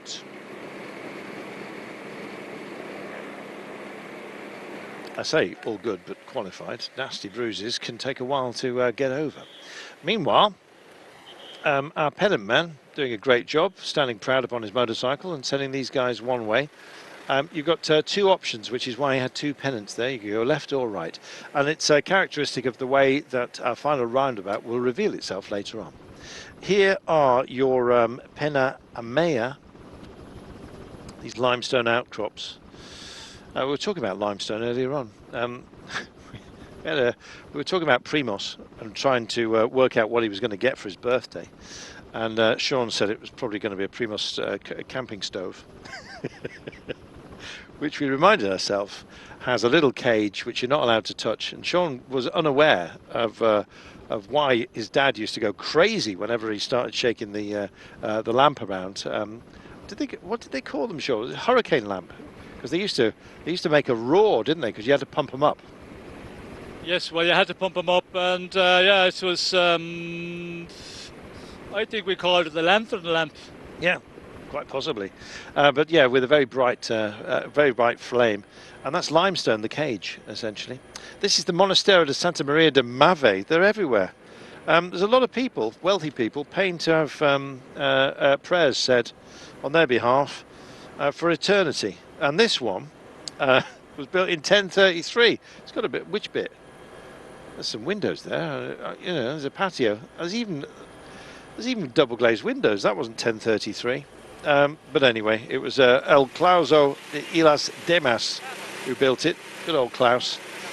And anyway, that's about your lot, to be honest. It's been disputed over the years, but finally nobody gives a monkeys. But there you go. Apart from the people who live in it, who put in the double glazed windows.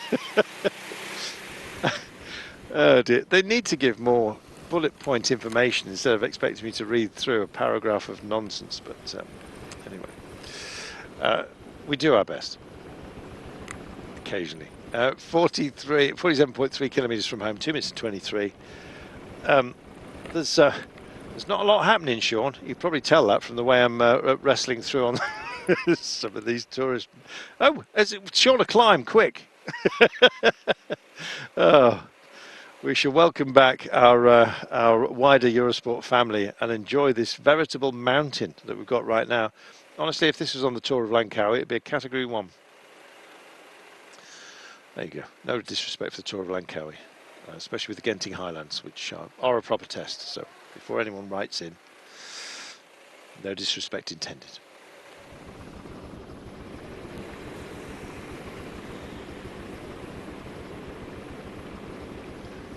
.9 kilometres from home, 2 minutes and 21. No real desire to catch these guys, even though we've been up and over a little hillock. They're still foxing us with these various edifiers, you can see, with the leaded up windows of the Monasterio de Santa Maria de Mave. I don't know who leaded up the windows, but it's probably a cinema in there by now. Apparently it was built in 1033, long before anyone ever thought of cinema. Hence the windows were put in the wrong place. Anyway, 46.4 kilometres to go. Check the pace. That's going to be knocked back in a bit. These guys are on a descent. Yeah, a descent. While some of you have been away, we've had a climb. It wasn't massive. No crampons required, but nonetheless, no ice axes to hand. And indeed the peloton, they may well actually get a chance to get out of the saddle. When you have a monotonous day, Sean, and let's be fair, this is one of those days, you can actually just suffer a bit of mind fade, really. How do you pick yourself back up, or does it just naturally get the motivation starts to wash through the entire pack with the pace change that we will inevitably get closer to the line? Well, I think the pace today is not one of the real slow ones, which we have seen sometimes in the big 3-week tours. You know, when you get a headwind, it can be real slow, and the riders on the front, you know, they really knock down the pace, and there's no one prepared to go in the attack. And if there's a break out there, of course, with a headwind, it makes it so difficult for the breakaway, and it can be a much slower one. You know, this stage today, we were always chalking it up as being one for the sprinters. So a breakaway out early, small number, and we've definitely got a small one today with only 2 men in this break right from the beginning. And it's been going along at quite a good rate, as you can see there. The two out front on the average, you know, the average of today's stage were doing quite well, actually, considering, you know, these heavy roads the long road, 2 men in front. I think they're working real well together. We're only about 15 minutes down on the faster schedule, so we're doing quite well, and we're getting ever so close to the finish now. 45 kilometres to go, and we come through the finish line with 34 kilometres before the finish. So I think things will start to speed up a little bit as we come through the finish area. So yeah, the finish will not be take too long now to run in, and yeah, let's not forget it's the first day in this Vuelta that we have had an easy day. So I think we can accept that. Our viewers also, I think this race has been excellent right from the from stage one, and if this is the only day we get where it will be a little bit on the less interesting side, less happening in the race, we're going to do real well in this Vuelta, because tomorrow's stage is another one for the sprinters. But of course, we're very much on the coastline, up in the very north of Spain here, along the coastline. Then we do a loop and we come back to the finish again. So that could be an interesting day. Wind conditions could be a factor on tomorrow's stage. There we go. Just trying to see what the issue is here. Is it just an armband? There you go. You've got captain status. He's just been promoted, Sean. Don't know what. No, I have no idea. Let's have a look. It's in.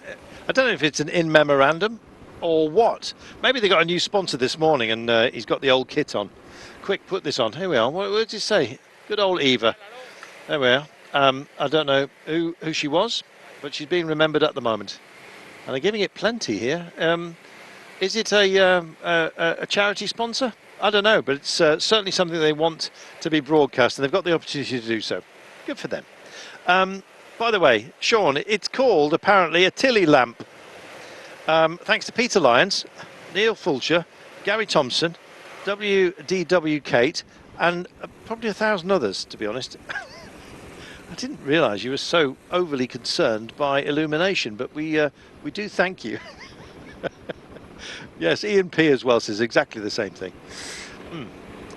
Shows you what animates people. Yeah, and we thank you for your contributions, and we'll have some more of that on another quiet day. I don't think we're going to get too many, to be honest, in this race. You've seen the way that the road has just started to roll and give us a sort of a visual entertainment after what's been some quite flat racing.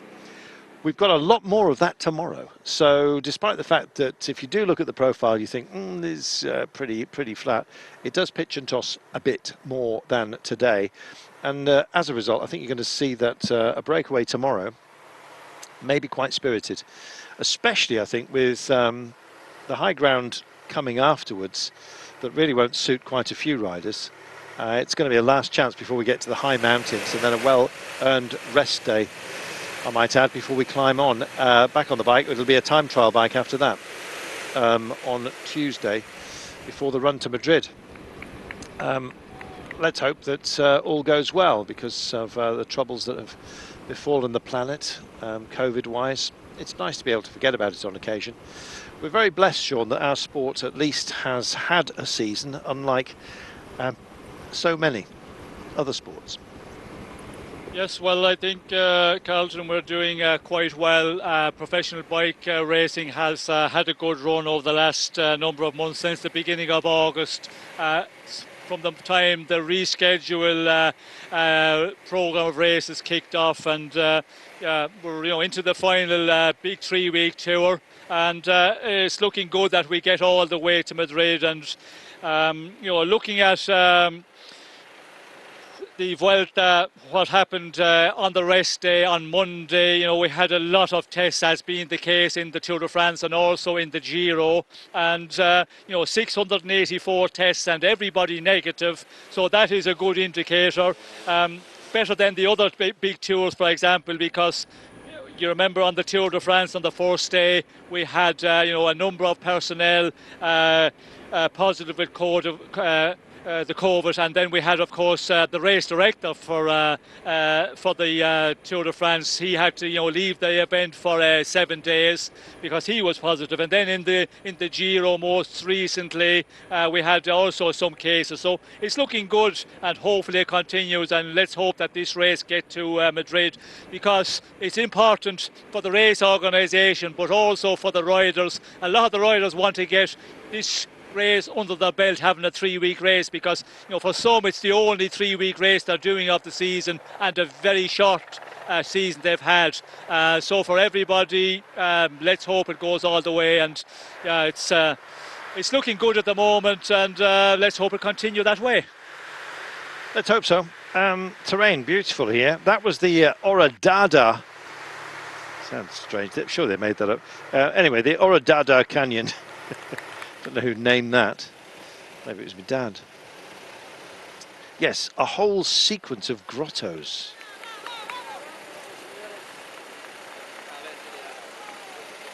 Yes, the Oradada Canyon, with its 90-degree walls, inclined to the river, as you saw. And a whole series of caves for you to go and explore. The Tino Cave, the Chopo Cave, the Atena Cave. I'm going to stop saying cave now. The Padillos, the Laga Eida, Gasco, Pilatos, the Carzon, the Espinos, and the Source Cave. I don't know, red or brown. You work it out. Oh no, source of the river. I like my version. Anyway, 40 kilometres to go. Bit of pace, Sean. Peloton's picked it up. And indeed, almost a mismatch as we ply on. Oh dear, what's this? It's a hermitage. And you see where they've rung the bell and the rope has actually worn down the rock. That's a lot of bell ringing. You wouldn't want to climb up there, so somebody has actually got a cable and you pull it from down below there. And they've been doing it for centuries, and it's worn a hole, a ridge in the rock. There we are, carved into sandstone, and apparently it's a bit of a troglodyte kind of thing. A lovely little, I don't know, it's still open, it looked like it'd been walled up. Then again, we're doing that for a millennia. Looking at the boys out front, sorry I couldn't give you any more on the, I think I do a good job on the worn down rock face with the cable, but anyway. 95 seconds only. It's a modest advantage. Suddenly they spread wide again. Constantly, Sean, they wind them in a bit. They wanted to charge into a feed zone. That's the reason why. So didn't want to be held up too much by bouncing bidons and the like. And so doesn't look like too many are taking a drink, to be honest. I don't think they're overly dehydrated. Well, it's all getting a bit serious, Sean. You look at the demeanour of the riders. They've been chatty throughout the day, but now they've got their predator heads on.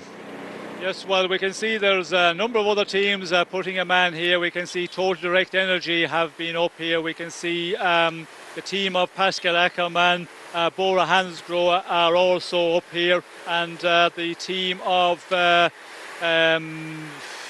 Philipsen, UAE Team Emirates, are also present. So, a little bit of a more pace in the main peloton, 1:33, so it's coming down for our two breakaway men, and still 38.6 kilometres to go.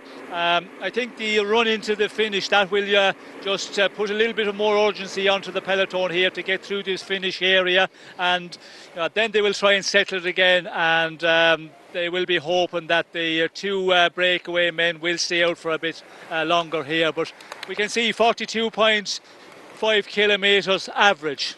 But two riders out in front over this sort of terrain. Some has been, the heavy surface as well, as you mentioned, Carlton. That is a good performance by the two breakaway men.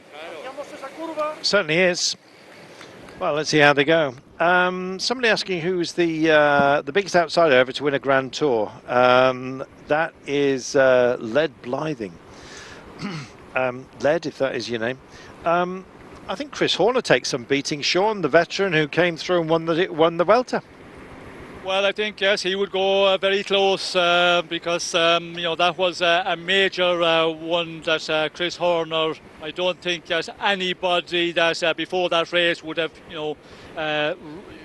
dreamt of Horner winning it, and he went on and won it in real good style because he had a big battle with a number of very strong riders at the time, and was excellent in the final week on the all the big mountain stages, the mountain top finishes. He just got into the shape of his life and managed to win a Vuelta at the age of 40. It was a remarkable thing. I think it's been a beacon almost for the likes of Alejandro Valverde. But thanks for the question. We may well have to park up the questions now, but it's been a pleasure to have your company today. On what's been a quietish day, it is going to pick up in terms of drama as we head into town. Now, just to remind you, we do have a little bump, and it comes at 5.2 kilometres out. So that will be, in fact, we only do that once. We only do that once. So when we join the circuit, you won't see that bump.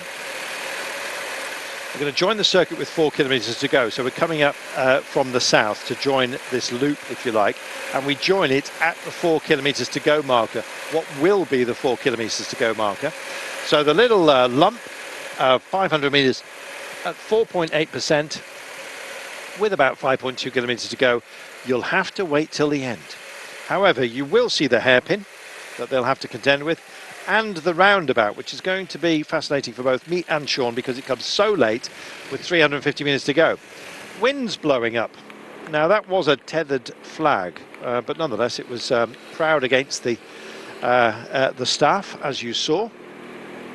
And as a result, it means that we've got a little bit of wind, and suddenly we've got some action. Everyone wants to look at the finish line. Now, I've got contradicting elements as to when this comes. I understand it comes in, excuse me, at 34.4 kilometres to go. It is said in a report that it comes in about 23 to go, but I think it is going to be 34. And that's why you're seeing this sort of action at the moment. The hairpin that we get is ultimately, we'll see it twice, but we'll be at 1.3 kilometres remaining. So I'm expecting the hairpin to come up pretty soon for our break. They're only a minute and 2 away. They're not even thinking about the break at the moment. And here it is. So, Sean, get your hairpin head on for that one. Yes. That's 1.1k out. Yes, well, we can see there that the peloton, there was a little bit of a more of a move on the front end, teams coming to the front to get into a position, and that hairpin is going to be a one which everybody will be back in the peloton having a look. Anybody has interest in this stage or have a job to do, they will be studying that hairpin corner the peloton has just come round. So this is about a kilometre to go, so there's a roundabout to be dealt with by these guys. I hope the camera stays with it, so that, no, in fact we have missed it. It was at the 350 metre mark. So there they are. That's your line. That looks like the unwind that you're looking where that where the traffic light is. So they've been through it. I do hope our director gives us the opportunity to see the pack coming through to deal with precisely the same. And here they are. So I hope we haven't joined them too late, Sean. Have they already been over it? Let's have a look. Possibly, yes. I think the let's have a look. I think we may just see it. Here's the hoarded section. This is it. Oh, it's nothing at all, Sean. No. It's flattened out almost completely. Yes, so that's we needn't worry too much about that. No, sorry, Carlton. You could see there that they can go straight through that roundabout, and when you look at it on the road book, it looked not to be a too much of a roundabout. He could go pretty much straight through it, and the barriers are going all the way through, so that will be important as well. The riders seeing that one, the final hairpin corner, and that roundabout, I think, is the one that they will all be studying here in the peloton, and now they all have had a good look at it, so they know exactly the run into the line. It's time to go on a loop. 47 seconds is the gap to the breakaway. I think they're just about cooked. They might allow them a little bit of headroom. Let's see.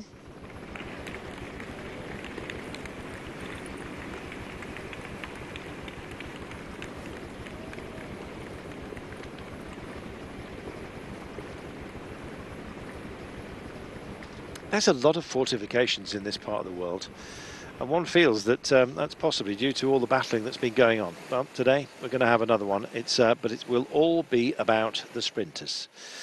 Sam Bennett, out and out red hot favourite for today. The castle of Aguilar is what you're looking at right now. Apparently it's 970 metres above sea level. Why don't we climb up there? That'd be good. It was originally a fortified tower, built during the Reconquest period. What was the Reconquest period? Was that the Moorish wars that took part in Spain? I'm guessing. I think so. It was built over a 12th century, built in the 12th century, and then later modernised. They came along in the 14th century and said, "Look at the state of this place. Let's do it again." And then it was repaired between 1986 and 1989, where they had an archaeological excavation, and it revealed the remains of a tower inside the complex that nobody knew was there. Yeah, 2 meters from the western wall. They found this tower and they dated it and then knew it had been rebuilt. And honestly, the archaeologists have been talking about it ever since in this part of the world. You can't get a beer without having to mention it and have an opinion. So anyway, if you're coming back, be ready. 33 kilometres to go. Gosh, I'll be glad when we've got 20 to go. They're getting themselves into colour order for this approach. Now, there's nothing really too much to trouble them apart from the pace and the lack of space, which you're seeing right now. There is also, of course, that usual dramatic run to make sure that those who are gunning for the GC stay in a safe place. And Chris Froome is doing a job here on behalf of Richard Carapaz. Ineos Grenadiers have started to pace up. Hugh Carthy's come up as well. Likewise, Roglic boys are also adding to the nerves potentially up there. You'll see the green jersey just tagged, which Roglic is sporting today on his birthday.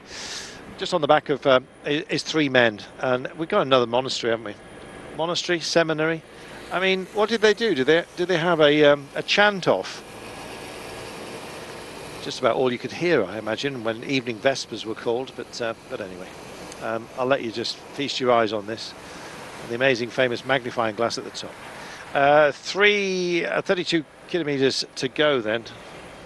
And these two, well, how do you work out who's going to get the combativity award, Sean? One of them's Spanish, one of them's Colombian. Is that going to give you a clue, Sean? Well, it depends on what they will do here in the end. 30 seconds on advantage. We can see back in the peloton, things are starting to calm down a bit again. Still with 32 kilometres, they're just taking position here. We can see, the team of Primož Roglic just getting to the front here, and number of teams all with 3 or 4 riders, but they're not pushing on here. And I think this advantage of 26 seconds for 2 leaders will hold on for quite a number of kilometres more as we go out on this loop and come back into Aguilar de Campoo. Aguilar de Campoo is a place where it has hosted the Vuelta before, but only start 83, 85 and 2012 they will start here. This is the first time we've had a finish here, but also it's the locality is known for cookies, the cookies industrials zone or region is called here. I thought you might know something more on that, Carlton. You're pretty much the king of the cookie factories. Well, you know me, always with a hand in that jar. But yeah, apparently the biggest biscuit factory in this part of Europe. What does that mean? What does it mean? That could be the biggest biscuit. If you say in this part of Europe, that could be beyond the car park on the edge of town. But anyway, they're pretty big on their biscuits. Mostly almond. Got to get another flavour, Spain. Like your almond cake and your almond biscuits, but come on. Lemon? 30, got lemons, use them. 30.7 kilometres. All right. It is it St. Cecilia? It is. 12th century Romanesque, rebuilt in the 13th, the 17th and the 18th. They should have built it properly first time, but anyway. Highlights include a bell tower and windows. got a sculpture of the apostles. Anyway, it's got motifs inside which depict the slaughter of the innocents. So it wasn't all fun and games. There you go. Meanwhile, back to this. Oh dear, Sean. I'm getting a bit D-mob happy with the fact that we've actually got some action. Some of you are going to have to go for a break, and it's possibly a blessed relief. The rest of you have got to put up with us for the remainder. At the moment, again, there's not much happening. Oh, Sean, there's too many chapels for me to describe here, mate. I'm going to send this book over to you so that you can do a bit. Yes, well, unfortunately, Carlton, our tourist book is not anything like we get on the Tour of France. It's not. With information. That is something which we're missing here on the Vuelta. And our viewers, of course, we often get inquiries from our viewers on the Tour de France. How do our commentators know so much the history of, all of those things in France? But we get this magnificent, huge booklet at the start of the Tour of France, and it's so helpful on days like we're having here. But all those monasteries we're seeing, every day during this Vuelta.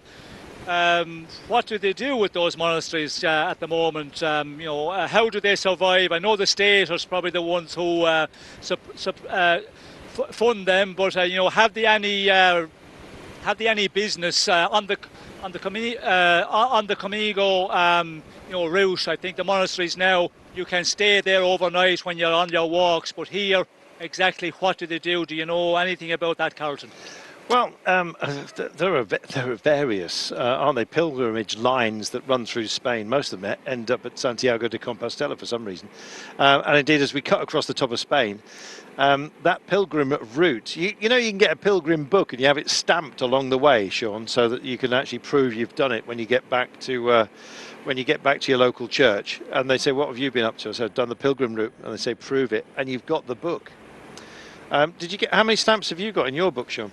I've never been on it, but I have talked to bikers that have done it on their mountain bike. You can do it now, and I think it's something over the last number of years it's got very popular. So you can go along with a group of 8-10 people, get somebody to carry your bags, and you just do it on a mountain bike, and it's supposed to be a magnificent way to do a number of days mountain biking, and you can do quite a lot of, I think, off-road, so that's an interesting one, and it's something is on my hit list to do in the future. There you go, on a mountain bike. Some would call that cheating, Sean. I mean, there were some pilgrims who do it on their knees. I guess it depends on how bad you've been. There you go. 28 kilometres from home, 45 seconds then is the gap. It's a holding pattern. And we're holding our breath, almost, waiting for this sprint to reveal itself. 28 kilometres to go. It should be eaten into in rather quick order, but they've knocked the pace back. Meanwhile, the breakaways picked it up again. So, do they believe? I don't think so. 45, oh, look at the face. The face of 1,000 cuts. Yeah, it's not happy. Aris Bag here, he's looking a bit pale. The efforts of being in a breakaway are starting to be displayed. Just check this out, poor old Aris Bag here. He's got a bit pale. I think the efforts of having to stay out here, and don't forget there's a combativity award. It should be his. After all, he is Spanish, and the combativity award goes to committee. So would they really give it to a Colombian, Osorio? And look at this, locked across the road. But look at the colour order as well, Sean. They're all lined up and ready to go. Yes, well, they've been lined up for a long time, and they're not going anywhere for the moment. We can see lines of different teams here controlling the front of the peloton, and we can see 48 seconds, so it's actually growing out for our two leaders out in front, and As you asked the question quite a bit further back, Carl, at what point would they catch the breakaway? We can see now that it's going to be quite late into this stage, unless a team will start to kick off, but it doesn't look like there's any urgency.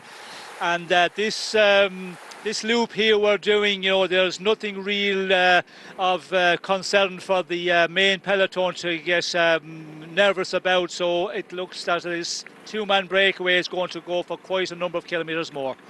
By the way, you know the armband that was put on our break, thanks to Dan Lloyd for this, Eva Jimenez Escuerdo, she completed the last kilometres of each stage of the Vuelta. She suffers from multiple sclerosis, and she arrives an hour before the squad and raises funds to help in the investigation of Dent's disease, which is suffered by her little son Nacho. How fabulous is that? So that was the armband. Thanks, Dan. That was the armband that was put on Ara's bag a little bit earlier on in acknowledgement of that feat, and that's absolutely spectacular. Wonderful to be able to report. 26.5 kilometres then from home, and now then, time to sharpen your minds and get ready for this. So, before they are caught, out-and-out favourite today is Sam Bennett, naturally enough, and with the lead-out train that he's got with Yannick Steimler, with Zdeněk Zibar and Michael Morkov, it's hard really to think that he's going to be out of position when we have that turn, that left-hander, with 1.3 kilometres to go. Pascal Ackermann, he's really got to pick it up, quite frankly. He just sat up on the day that Sam won on stage 4, and this is a big chance to make amends for that. He does have Martin Lass, Martin Schwartzman and Rudiger Zelig. Outstanding lead out for Ackermann. The lead out's there, but can he deliver? That's the big question. So Bora, the team that Sam Bennett loves beating, will he beat them again? I think possibly. Jesper Philipsen, who went early on stage 4, he has the Oliveira brothers, Rui and then Ivo, I think it's that order, to guide him in, but he does it on his own. So the UAE man is the sort of guy who can surf a bit, and he believes in himself to go long. He tried that last time. I think he's possibly got to do pretty much the same if he wants to beat Sam Bennett, but I don't know. How do you unpick that particular lock? It's a difficult one.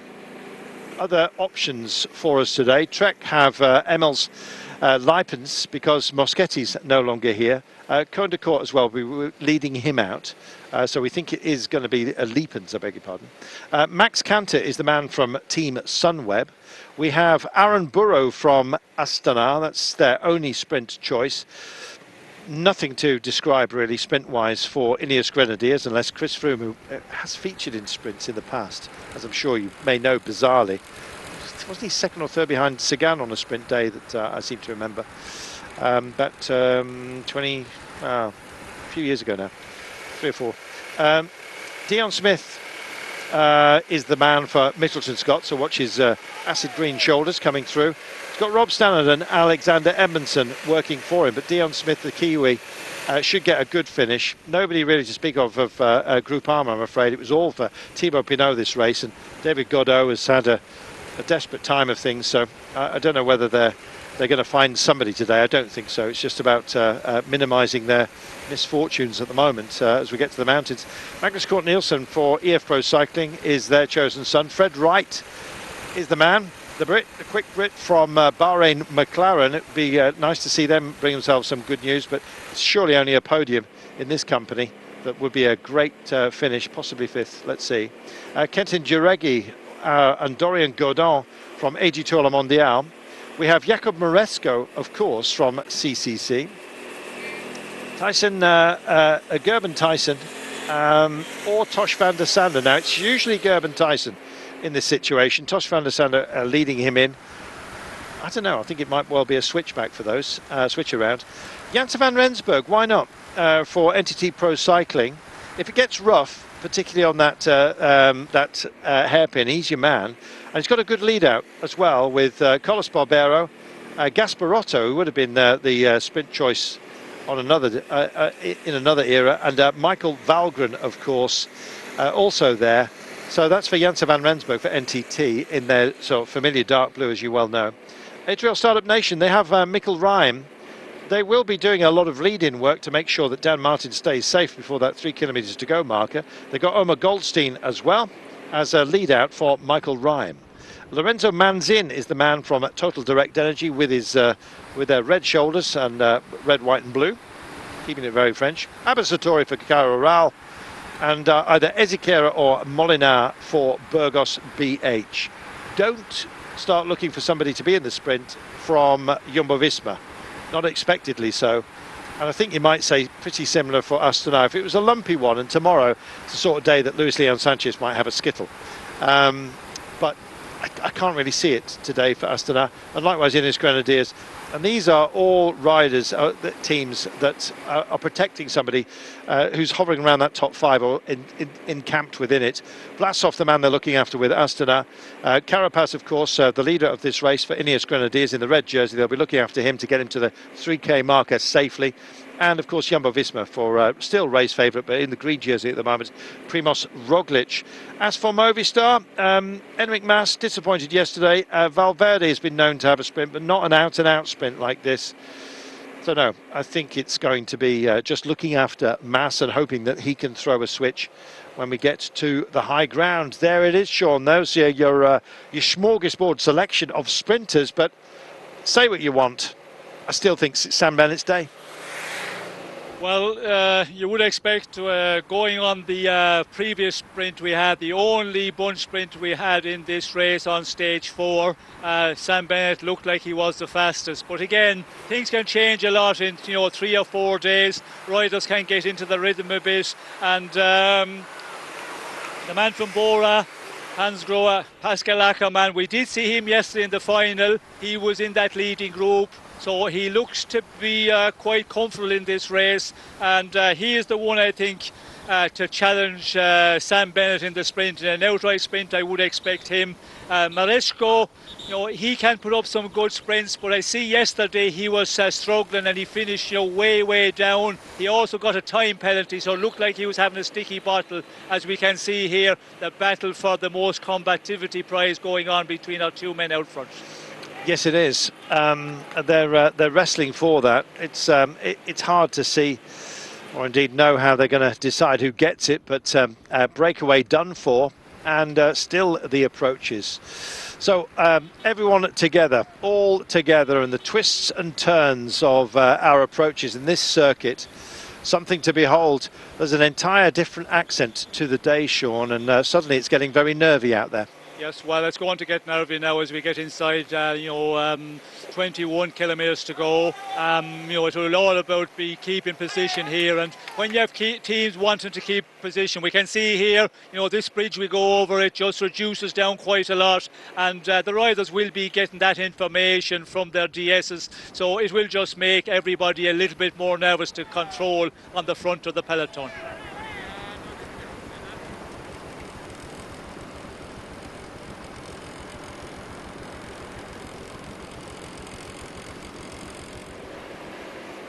Well, they're spearing through this beautiful patchwork of countryside here. Sometimes the low countries and indeed lowland areas, flat areas, you can almost describe them as big sky country. And it does have its own charm, I'll give you that. And as we well know, just looking over towards the barriers, and Carapaz just being guided up at the moment. Yesterday, Primoz Roglic had the beating of him, and it looks like as we head to the high ground that Carapaz has got to figure out a way of finding some time on Roglic before the time trial, which comes the first day after the second rest day. Roglic himself, happy birthday to him. Yeah, he turned 31 today. There you go. Came to cycling late, as you all well know famously, but having been an athlete, albeit a ski jumper, he had a great core strength which he adapted and brought to the world of cycling. Some say the lack of, despite his age, the lack of experience often compromised some of his runs. But of course, famously losing out the Tour de France on that spectacular time trial to Tadej Pogačar. And I think would love to take this race almost as a way of putting a healing balm upon that emotional wound that he coped with brilliantly. These are the big mountains that grace this part of the world. It's actually spectacular in midsummer. They both here and on the Pic du Canigou, as the other parts of the Pyrenees, over towards the Mediterranean. They light fires on midsummer and go really deep into the night in sort of memory of all of those who've climbed the peaks. And it really is absolutely beautiful to see the spangling fires at night time, and everyone and all the families sort of sharing the sheer joy of it. It's a lovely part of the world, quite spiritual really, but in many a different way. Doesn't matter whether you're religious or not, you can get an awful lot out of it. It's lovely. Right, 19.6 kilometres to go. We're on a little drag. We've got a few of those actually, and although the circuit, we've seen the finish line, we joined the circuit at 4 kilometres to go. 5 from home. There's a 4.8 climb. It only lasts 500 metres, so if you carry a bit of impetus into it, it'll give a chance for some of the GC men, I think, just to maybe stretch their legs and get in a safe place. Once we've done that, we have the 5 kilometre, about 5.2. Once we go through the 5k marker, we come down. It's quite a rush to a left-hander, which is quite sharp, and that will bring you. It's about 4.5 kilometres to go. At the 4 marker, we have sorry, it's a right-hander. We have a left-hander at 4. Another hairpin. They seem to love them. These big, rough turns. And then that swooping road, which takes you to the switchback that we are most concerned about at 1.3 kilometres. They've already seen that. So at least they've got that mapped in their minds. The trouble is, Sean, there's going to be a lot of teams that want to be at the front at 1.3 kilometres, and they're not all going to fit through that corner.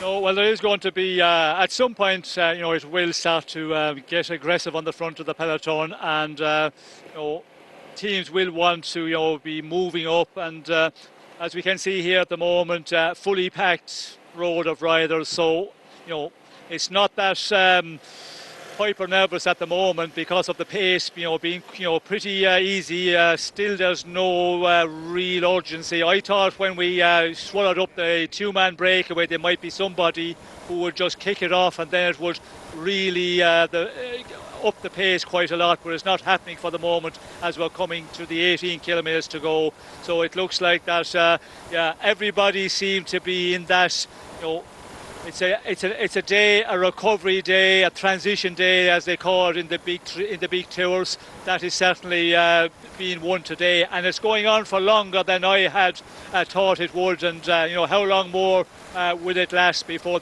somebody have a go here? We can see there's a lot of teams here. We can see Lotus Soudal are up to the front here.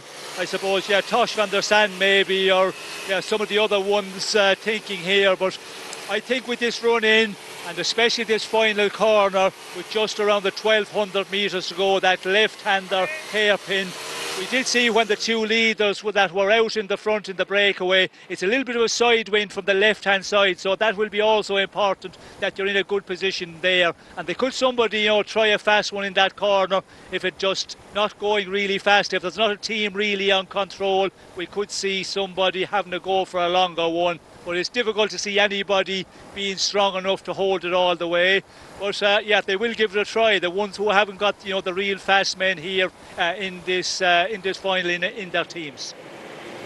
Yeah, I think Tosh van der Sande is going to work for Gerben Tyson, who went very well in that 4th stage. I don't know whether that was by design, because sometimes you can find riders out of position, and so naturally enough they swap duties. But the Belgian pairing anyway, clearly they feel motivated to get something out of it. Lovely lowland area here as well, a little bit of marshland for the birders about you. But it's the race we're concerned with today, and 17.2 to go. There's an entire other complexion. It's getting quite nervy down there. And quite nervous up here, quite frankly. We've seen that the terrain here is varied, but we've been playing mainly on the low sections of it. A little bit of a lumpiness towards the end today, but nothing overly significant. Screen of trees here just revealing the riders, and another turn as part of this circular course Virtually no wind today, Sean. We've seen a few flags fluttering and blowing, and are you seeing a little bit of it picking up in the late afternoon, which is given to doing in this part of the world on occasion? Yes, well, it's often in the afternoon we get the wind, getting much stronger, but not much out there today, and it looks like that. It's blowing very, very lightly, because the way the peloton is riding, I think it tells us that they're not getting the call that there's a section coming up where we turn a bit and there's going to be a side wind. So it looks pretty okay. If it was blowing your real strong wind out here, we can see the way the peloton is turning a bit. It could be a problem, although there is a lot of cover. We can see a lot of trees here on the side of the road. They'll not have that comfort tomorrow, because it's going to be a much more open one, and we're much closer to the coast.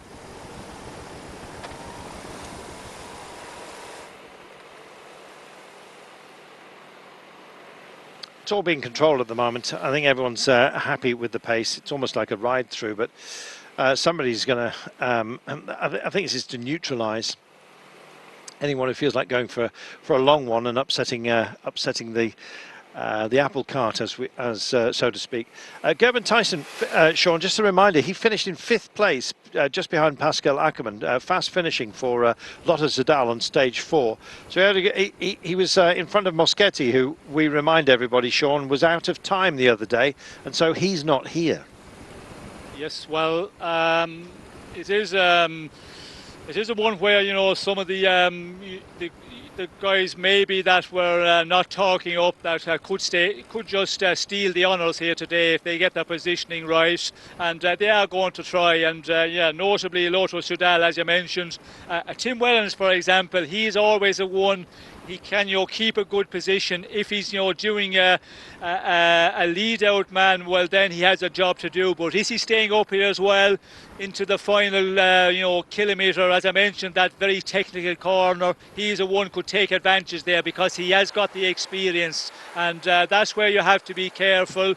It will all depend on what way it's being controlled in that final 1,500 metres. If there's a team on the front keeping the pace real high, and that will really block out the opportunity for anybody to have a go for a longer one, as they say. Duconi Quickstep, we can see there. We can see Mokau. He's just there, close to the front of the peloton, but not on the front. And hearing from the fringe commentators, if they can win today, Duconi Quickstep, it would be their 100th stage win in Grand Tours. There's something. Well, we've called them the Wolfpack for quite some time, and if they deliver today, then it'll be another mauling, won't it, at the hands of Sam Bennett. Sam, it's hard to look by him, Sean, but then again, expectations can weigh heavy on a rider, but it seems to be more at peace with himself, stress-wise. I always thought that it was his head that occasionally just got out of joint when the expectations were at their very highest, but he's done so much to settle his own nerves, and the green jersey must have helped inexorably in that regard, exponentially you might say, and the win at the Champs-Élysées as well. He's now up there with the best in class, and has a seat at that table by rights, and today by rights he should win it. Well, yes, confidence, I think, is what we're talking about here, Carlton. And, Sam Bennett, I think, since his performance in the Tour of France this year, the confidence has, improved a lot. And when he looked back at the stage he've won here, stage 4, when he did kick a sprint, the way he went away from everybody else, notably Ackermann, he's going to take a lot of confidence from that. But, you always have to be real careful, because riders, they can improve a lot, and in the earlier part of the race, as it was on stage 4, some of the sprinters might not have been at their best, and they kind of improved a lot in the last number of days. So you just have to be careful, and you have to go about your sprint. You have your role there, you have your tactic with the team, you know what they have to do, you know what you have to do, and you just get on with the job and try and do it perfectly, and just get it to the point where you can get a straight run at the line. That's what you need. You need to get run for the line, you know, not get obstructed at all in that final 2-3 kilometres. And if that can happen for Sam Bennett, well then he is going to be difficult to beat. But again, you just never know. Somebody can have improved a lot. They can be on a super day as well. So yeah, you just have to be careful that you get it exactly right and you get your timing perfectly. Well, let's see. We just passed by the Church of St. Cecilia, which again fortified in the Palatine Romanesque style. So yeah, you could get redemption and protection at the same time, and that's what they're after, isn't it? Protecting the GC men here. They need to get them to that point with 3 kilometres to go, so that if there are any bumps and bruises, they don't lose any time. And we remind you, Dan Martin has been on the deck here at a crucial time, and thankfully very, very close to the line earlier on. This is Vingegaard at the back, having just not enough road space for everybody. He'll be on duty, of course, when we get to the high ground day after tomorrow. Rolling stage tomorrow, which will draw as, I think, quite a feisty breakaway. I didn't have one today. Vingegaard's dropped back because of this, and it looks like we may have a technical for Primož Roglič on his birthday. Front wheel, he's there we are, and he's going for a whole bike. Decides to take it. Oh, fingers and thumbs. It shows you, Sean, nerves even for the pros. I imagine they're going to hand up to him his power meter. No, he's kept it with him. No number for him then, no bottles either. 12.7 kilometres to go. Is this irksome rather than disastrous? Well, it's always worrying times because you never know what can happen up front. The race could kick off at any time here, like 12.6 kilometres to go. But, you know, we can see here it's looking very relaxed still here, and he should, you know, get back very quickly. But to move up in the peloton, of course, you know, it takes a little bit of time here because very, very packed with riders. But we can see he's, you know, 50 metres, 70 metres off the rear end of the peloton. We could see a little bit of a panic there. He was trying to get his wheel out, then decided that, yeah, he could see the mechanic come with the spare bike. It was not the best of changes, you know, trying to step over the bike he had laid on the ground. But I don't think it will be any problem here for Primož Roglič to get back into the peloton. And the moment it just opens up a little bit, he will slip up through the peloton. And also a lot of the riders here, you know, they will be aware that he's coming back up, and they will allow him to get through. They'll not, crowd him out too much. So he should be back to the front of the peloton. But yeah. Initially, when you have a puncture like that in that moment, just outside the 12 kilometres to go, it always, you're just that little bit nervous. Yeah, not surprised. Well, we were just wondering there while Jonas Vingegaard had dropped back. Paul Martins likewise to help out. Here is Vingegaard, and it was all because Primož Roglič with the green jersey, the points jersey, and a deficit of only 13 seconds to our race leader in the red jersey, Richard Carapaz. They were waiting up to help him back in. No attack from those on the front, even though Movistar were there, and you could just tell they were wondering. The headlines wouldn't have been good. And look at this rolling pace. We do have rolling terrain here, very gently towards the end. It's and it's thinning down, is it not? Through every single one of these turns, it has an ironing effect almost, as they get squeezed, and some little suggestions of gaps opening up here, a little bit of pace, which is, if nothing else, is going to cause some nerves, Sean. Well, I think we came off a minor road there and we're onto a more national road here, as we can see, a wider road, and this will be the time that Primož Roglič can move up a bit. I think that little bit of downhill just stretched out the peloton a little bit, but with a wider road here, we should see Jumbo-Visma men starting to come to the front here, because a bit more room than the road we were on there at the time Roglič had his puncture front wheel. So, take it on. 10.6 to go. The Saint Martin, there we are, and his little chapel. Beautiful, but there is a race on, if you wouldn't mind.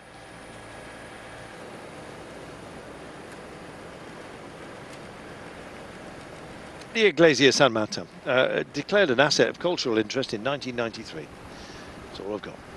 Meanwhile, who's got what it takes today? Well, Sam Bennett has got an abundance of riches, and that's courtesy of Yannick Daimler, Zdenek Zibar, and Michael Morkov. A more accomplished lead-in you'd be hard-pushed to find until you gaze at Bora Hansgrohe. And then you see Martin Lass, Michael Schwartzman, and Rüdiger Zelig, a master, trying to guide Pascal Ackermann to a little bit of joy. He's been off form since the middle of last season, and then has really failed to ignite so far in what's been a difficult year for so many. Let's see if it's today, shall we? He was fourth, don't forget, on stage 4, and it looked like a little bit of a shoulder drop for him then. Meanwhile, the red jersey of Richard Carapaz being guided up into a safe-ish position, and Trek still busy. Now, they've got Cohen de Court, the Netherlands, but Emis Lipins, I think, is going to be their chosen one today. This is all in the absence of Moschetti, and both of those would have been lead-outs for him, don't forget. But anyway, it's a thin hand to play, considering the riders and lead-out men that we've got here. 9.4 kilometres to go. So, don't forget, in about 4K's time, we've got that little kicker. Nothing serious, but it is 4.8%, and it goes on for 500 metres. 3.5 hours they've been in the saddle, Sean. You said that they need to put something back in their legs. They've had that day, but the action's about to really kick off now. Nervous?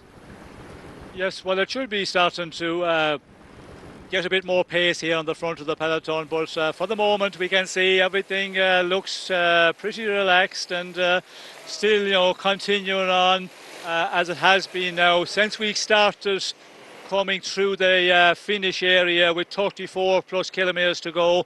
It's the same picture we're getting here. A number of teams controlling on the front of the peloton, and nobody, you know, trying to up the pace at all. And it looks like it's going to go much further than I was forecasting in this stage.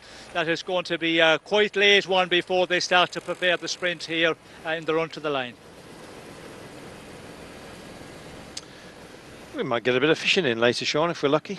But back to our race. I presume your pick has to be Sam Bennett, Sean. If you dared, you wouldn't be able to go home if you didn't pick him. Well, no, I think Sam Bennett, you know, looking at the situation, he's the full team around him here, and when you look at the lead-out men he has got, the day they've also had.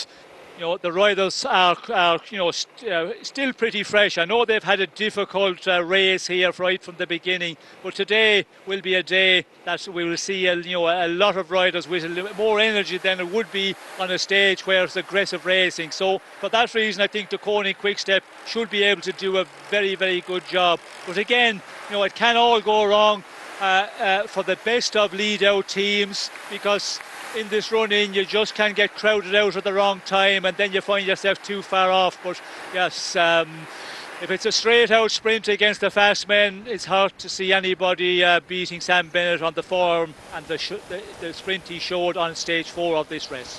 When we had the heads-up camera just a few moments ago, you may have seen that Bora Hansgrohe were deeply engaged in conversation.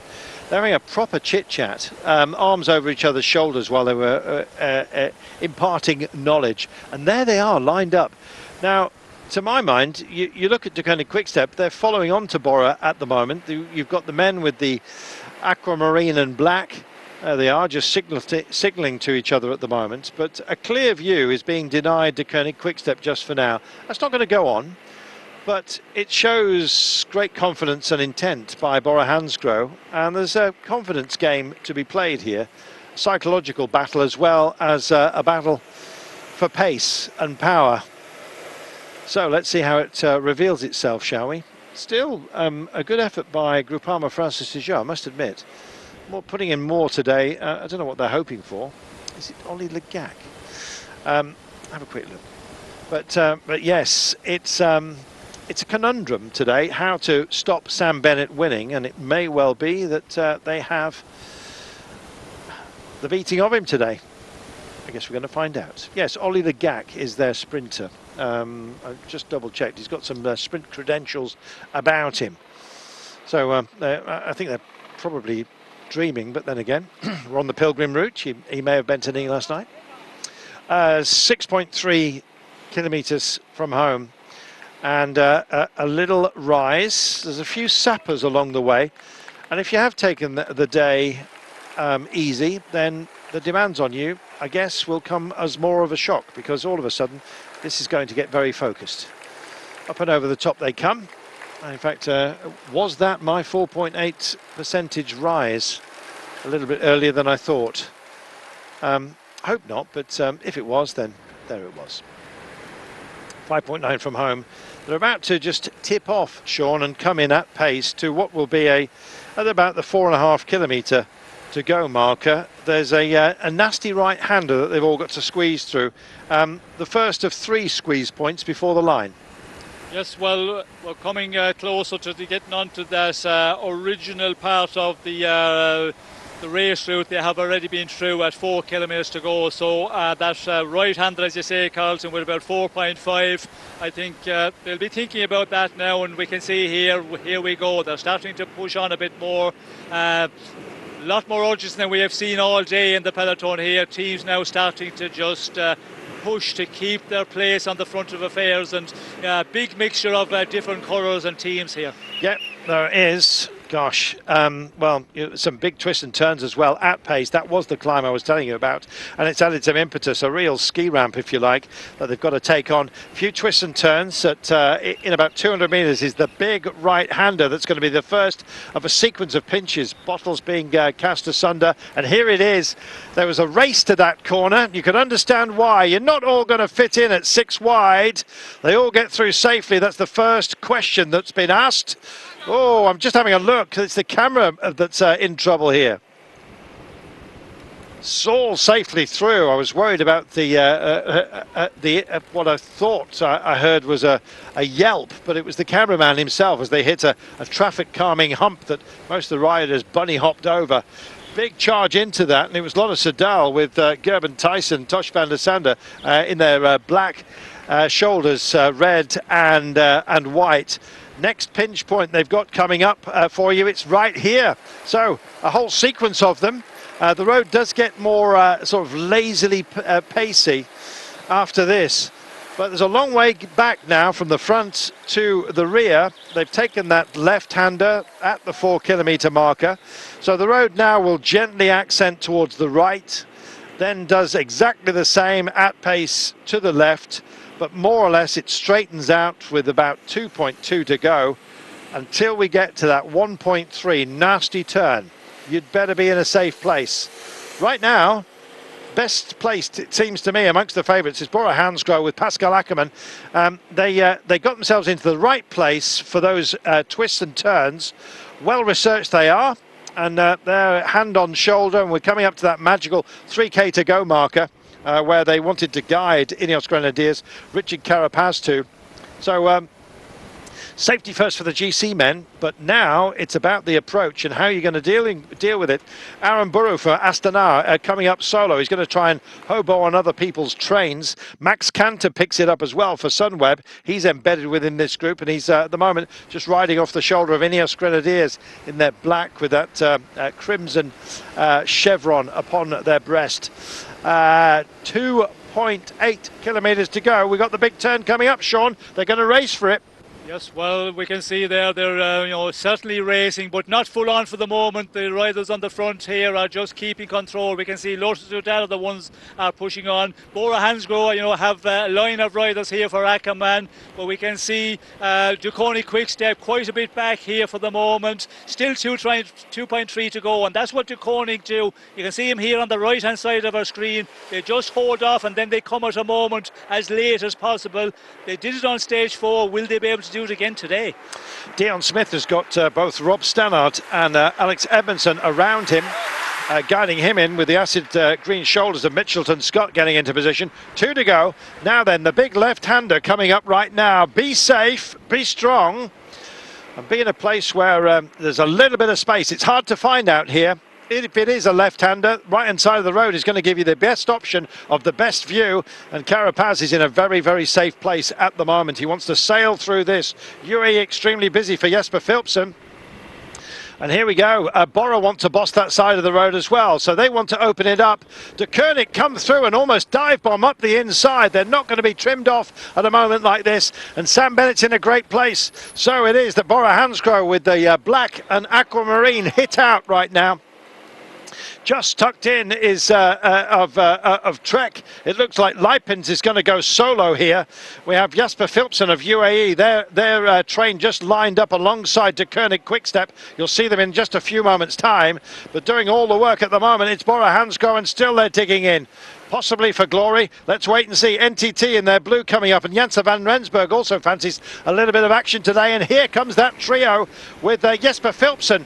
This is almost straight to the line, don't forget. There is a roundabout, but it's almost straight across it, and they're trying to find space, and they're jinking and diving all over the place.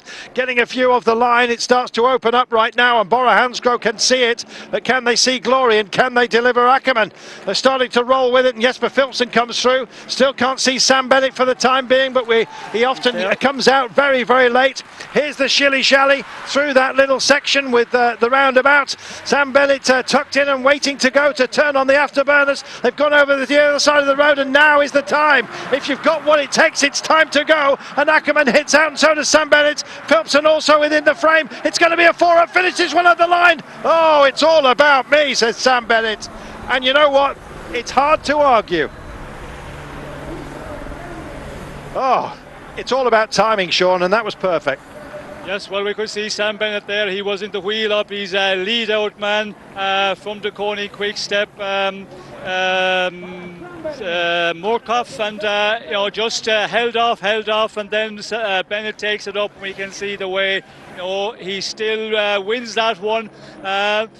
Pretty comfortable. We could see that, hands up as he approached the line. He knew he had got it there from, it looked like Ackermann maybe in second place. As we can see here, this is a sprint where Bennett is waiting behind his lead out man, but he sees that Ackermann starts to kick off, and he decides to go as well at the same time.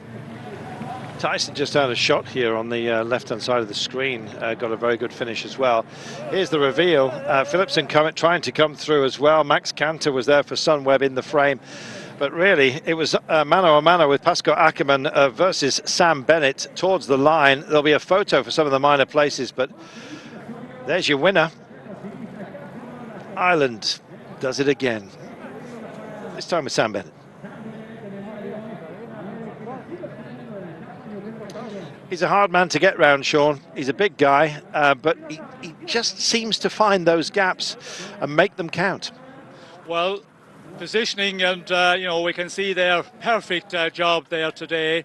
He just looked confident, and that's what you have to be. You have to be able to hold your nerve, not take it up too early. We could see he was waiting in the wheel of Morkov, waited, and when you see the sprint was kicking off to his left-hand side, notably Ackermann, he just kicked as well, roughly at the same time, and from that point on, we could see that Bennett was the fastest. As we forecasted, if he gets a clean run to the line, well, then it was difficult to see Sam being beaten. Sam Bennett takes it ahead of Ackermann. Tyson did get third place for Lotto Soudal. Great run by him. Max Canter for Sunweb was always going to show his nose, and did so with a creditable fourth place. And so with that photo, some of the big names actually found themselves out of position and out of glory, bumped down the prize money for the day. Taking the big pot, Sam Bennett. This man, happy birthday to him, Primoz Roglic. Another day put to one side, Sean, and ever closer we get to the mountains of this weekend, where big questions will be asked of him. Yes, well, I think the GC men, notably Primoz Roglic here, they will be happy with the day. A little bit of a recovery day, a transition day, one that was needed for the GC men, because this race has been a real difficult first 8-9 days of racing, and a lot of difficult ones to come. Tomorrow, of course, another flat one, maybe a bit more of a nervous one as we're on the coastline for a lot of the stage.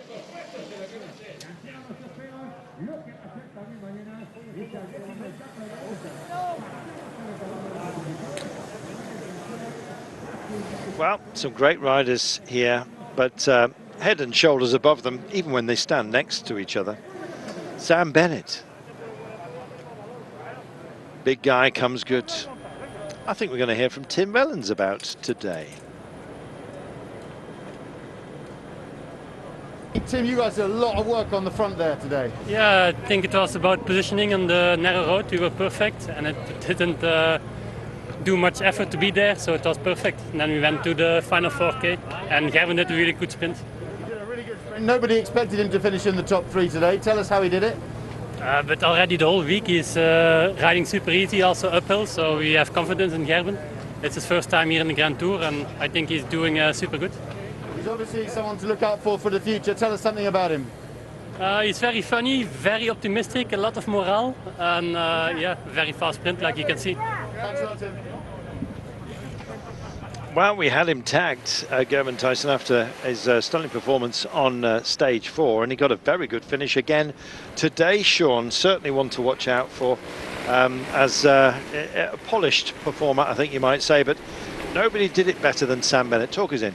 Well, we can see here it's Bora who are controlling. We see Ackerman has 2 teammates leading out here. We can see Sam Bennett with Moorcow just waiting here, and Sam Bennett in his wheel here as we get to the point where the sprint is about to kick off. And yes, through this roundabout, this little bit of a technical part here, which wasn't really major. We can see here a still a man for Ackerman leading out here. And the moment Ackerman kicks on the left-hand side to Sam Bennett, he does the same at the other side of his lead-out man. And from there, it's a sprint between both of them.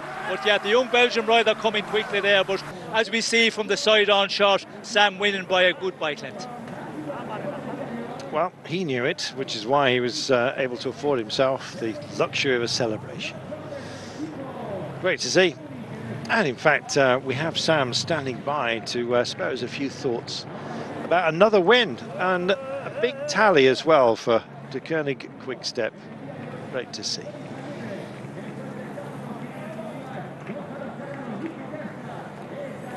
Here is Sam.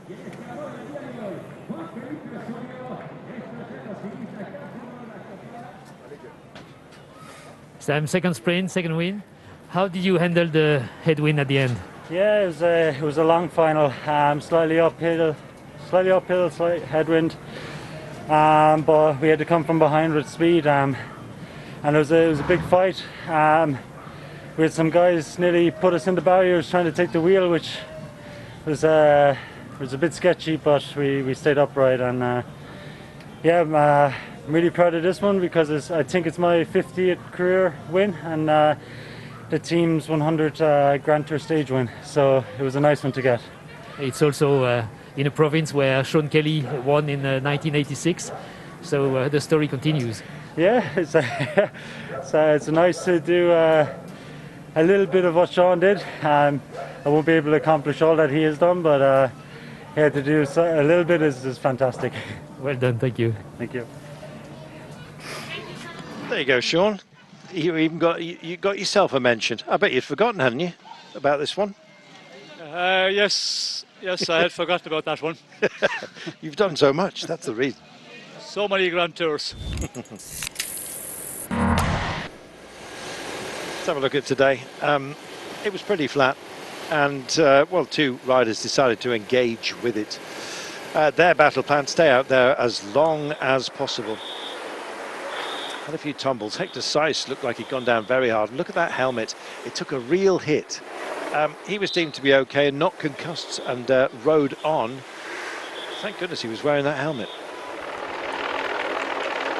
Well, also going down was Pascal Ackerman, actually, I can tell you, at that same moment. Happy birthday, Roglic. Primoz himself had to make a bike exchange very, very late on with about 12 kilometres to go. This was the end of the breakaway, 22 Ks from home. I always felt sorry for them, to be honest. It was a long time to be out there. And that moment that Roglic exchanged the bike, it was a tardy change. Didn't seem to do him too much harm, and he will have lost no impetus, I think, as the mountains start to suggest themselves day after tomorrow, where we'll have a rolling day. They were coming in towards the finish line, and a little test, a little peek quite close by, really set up the pace. And when we went for it, well, Sam Bennett took a long time to come round Michael Morkov. And when he did, it was always going to be his line.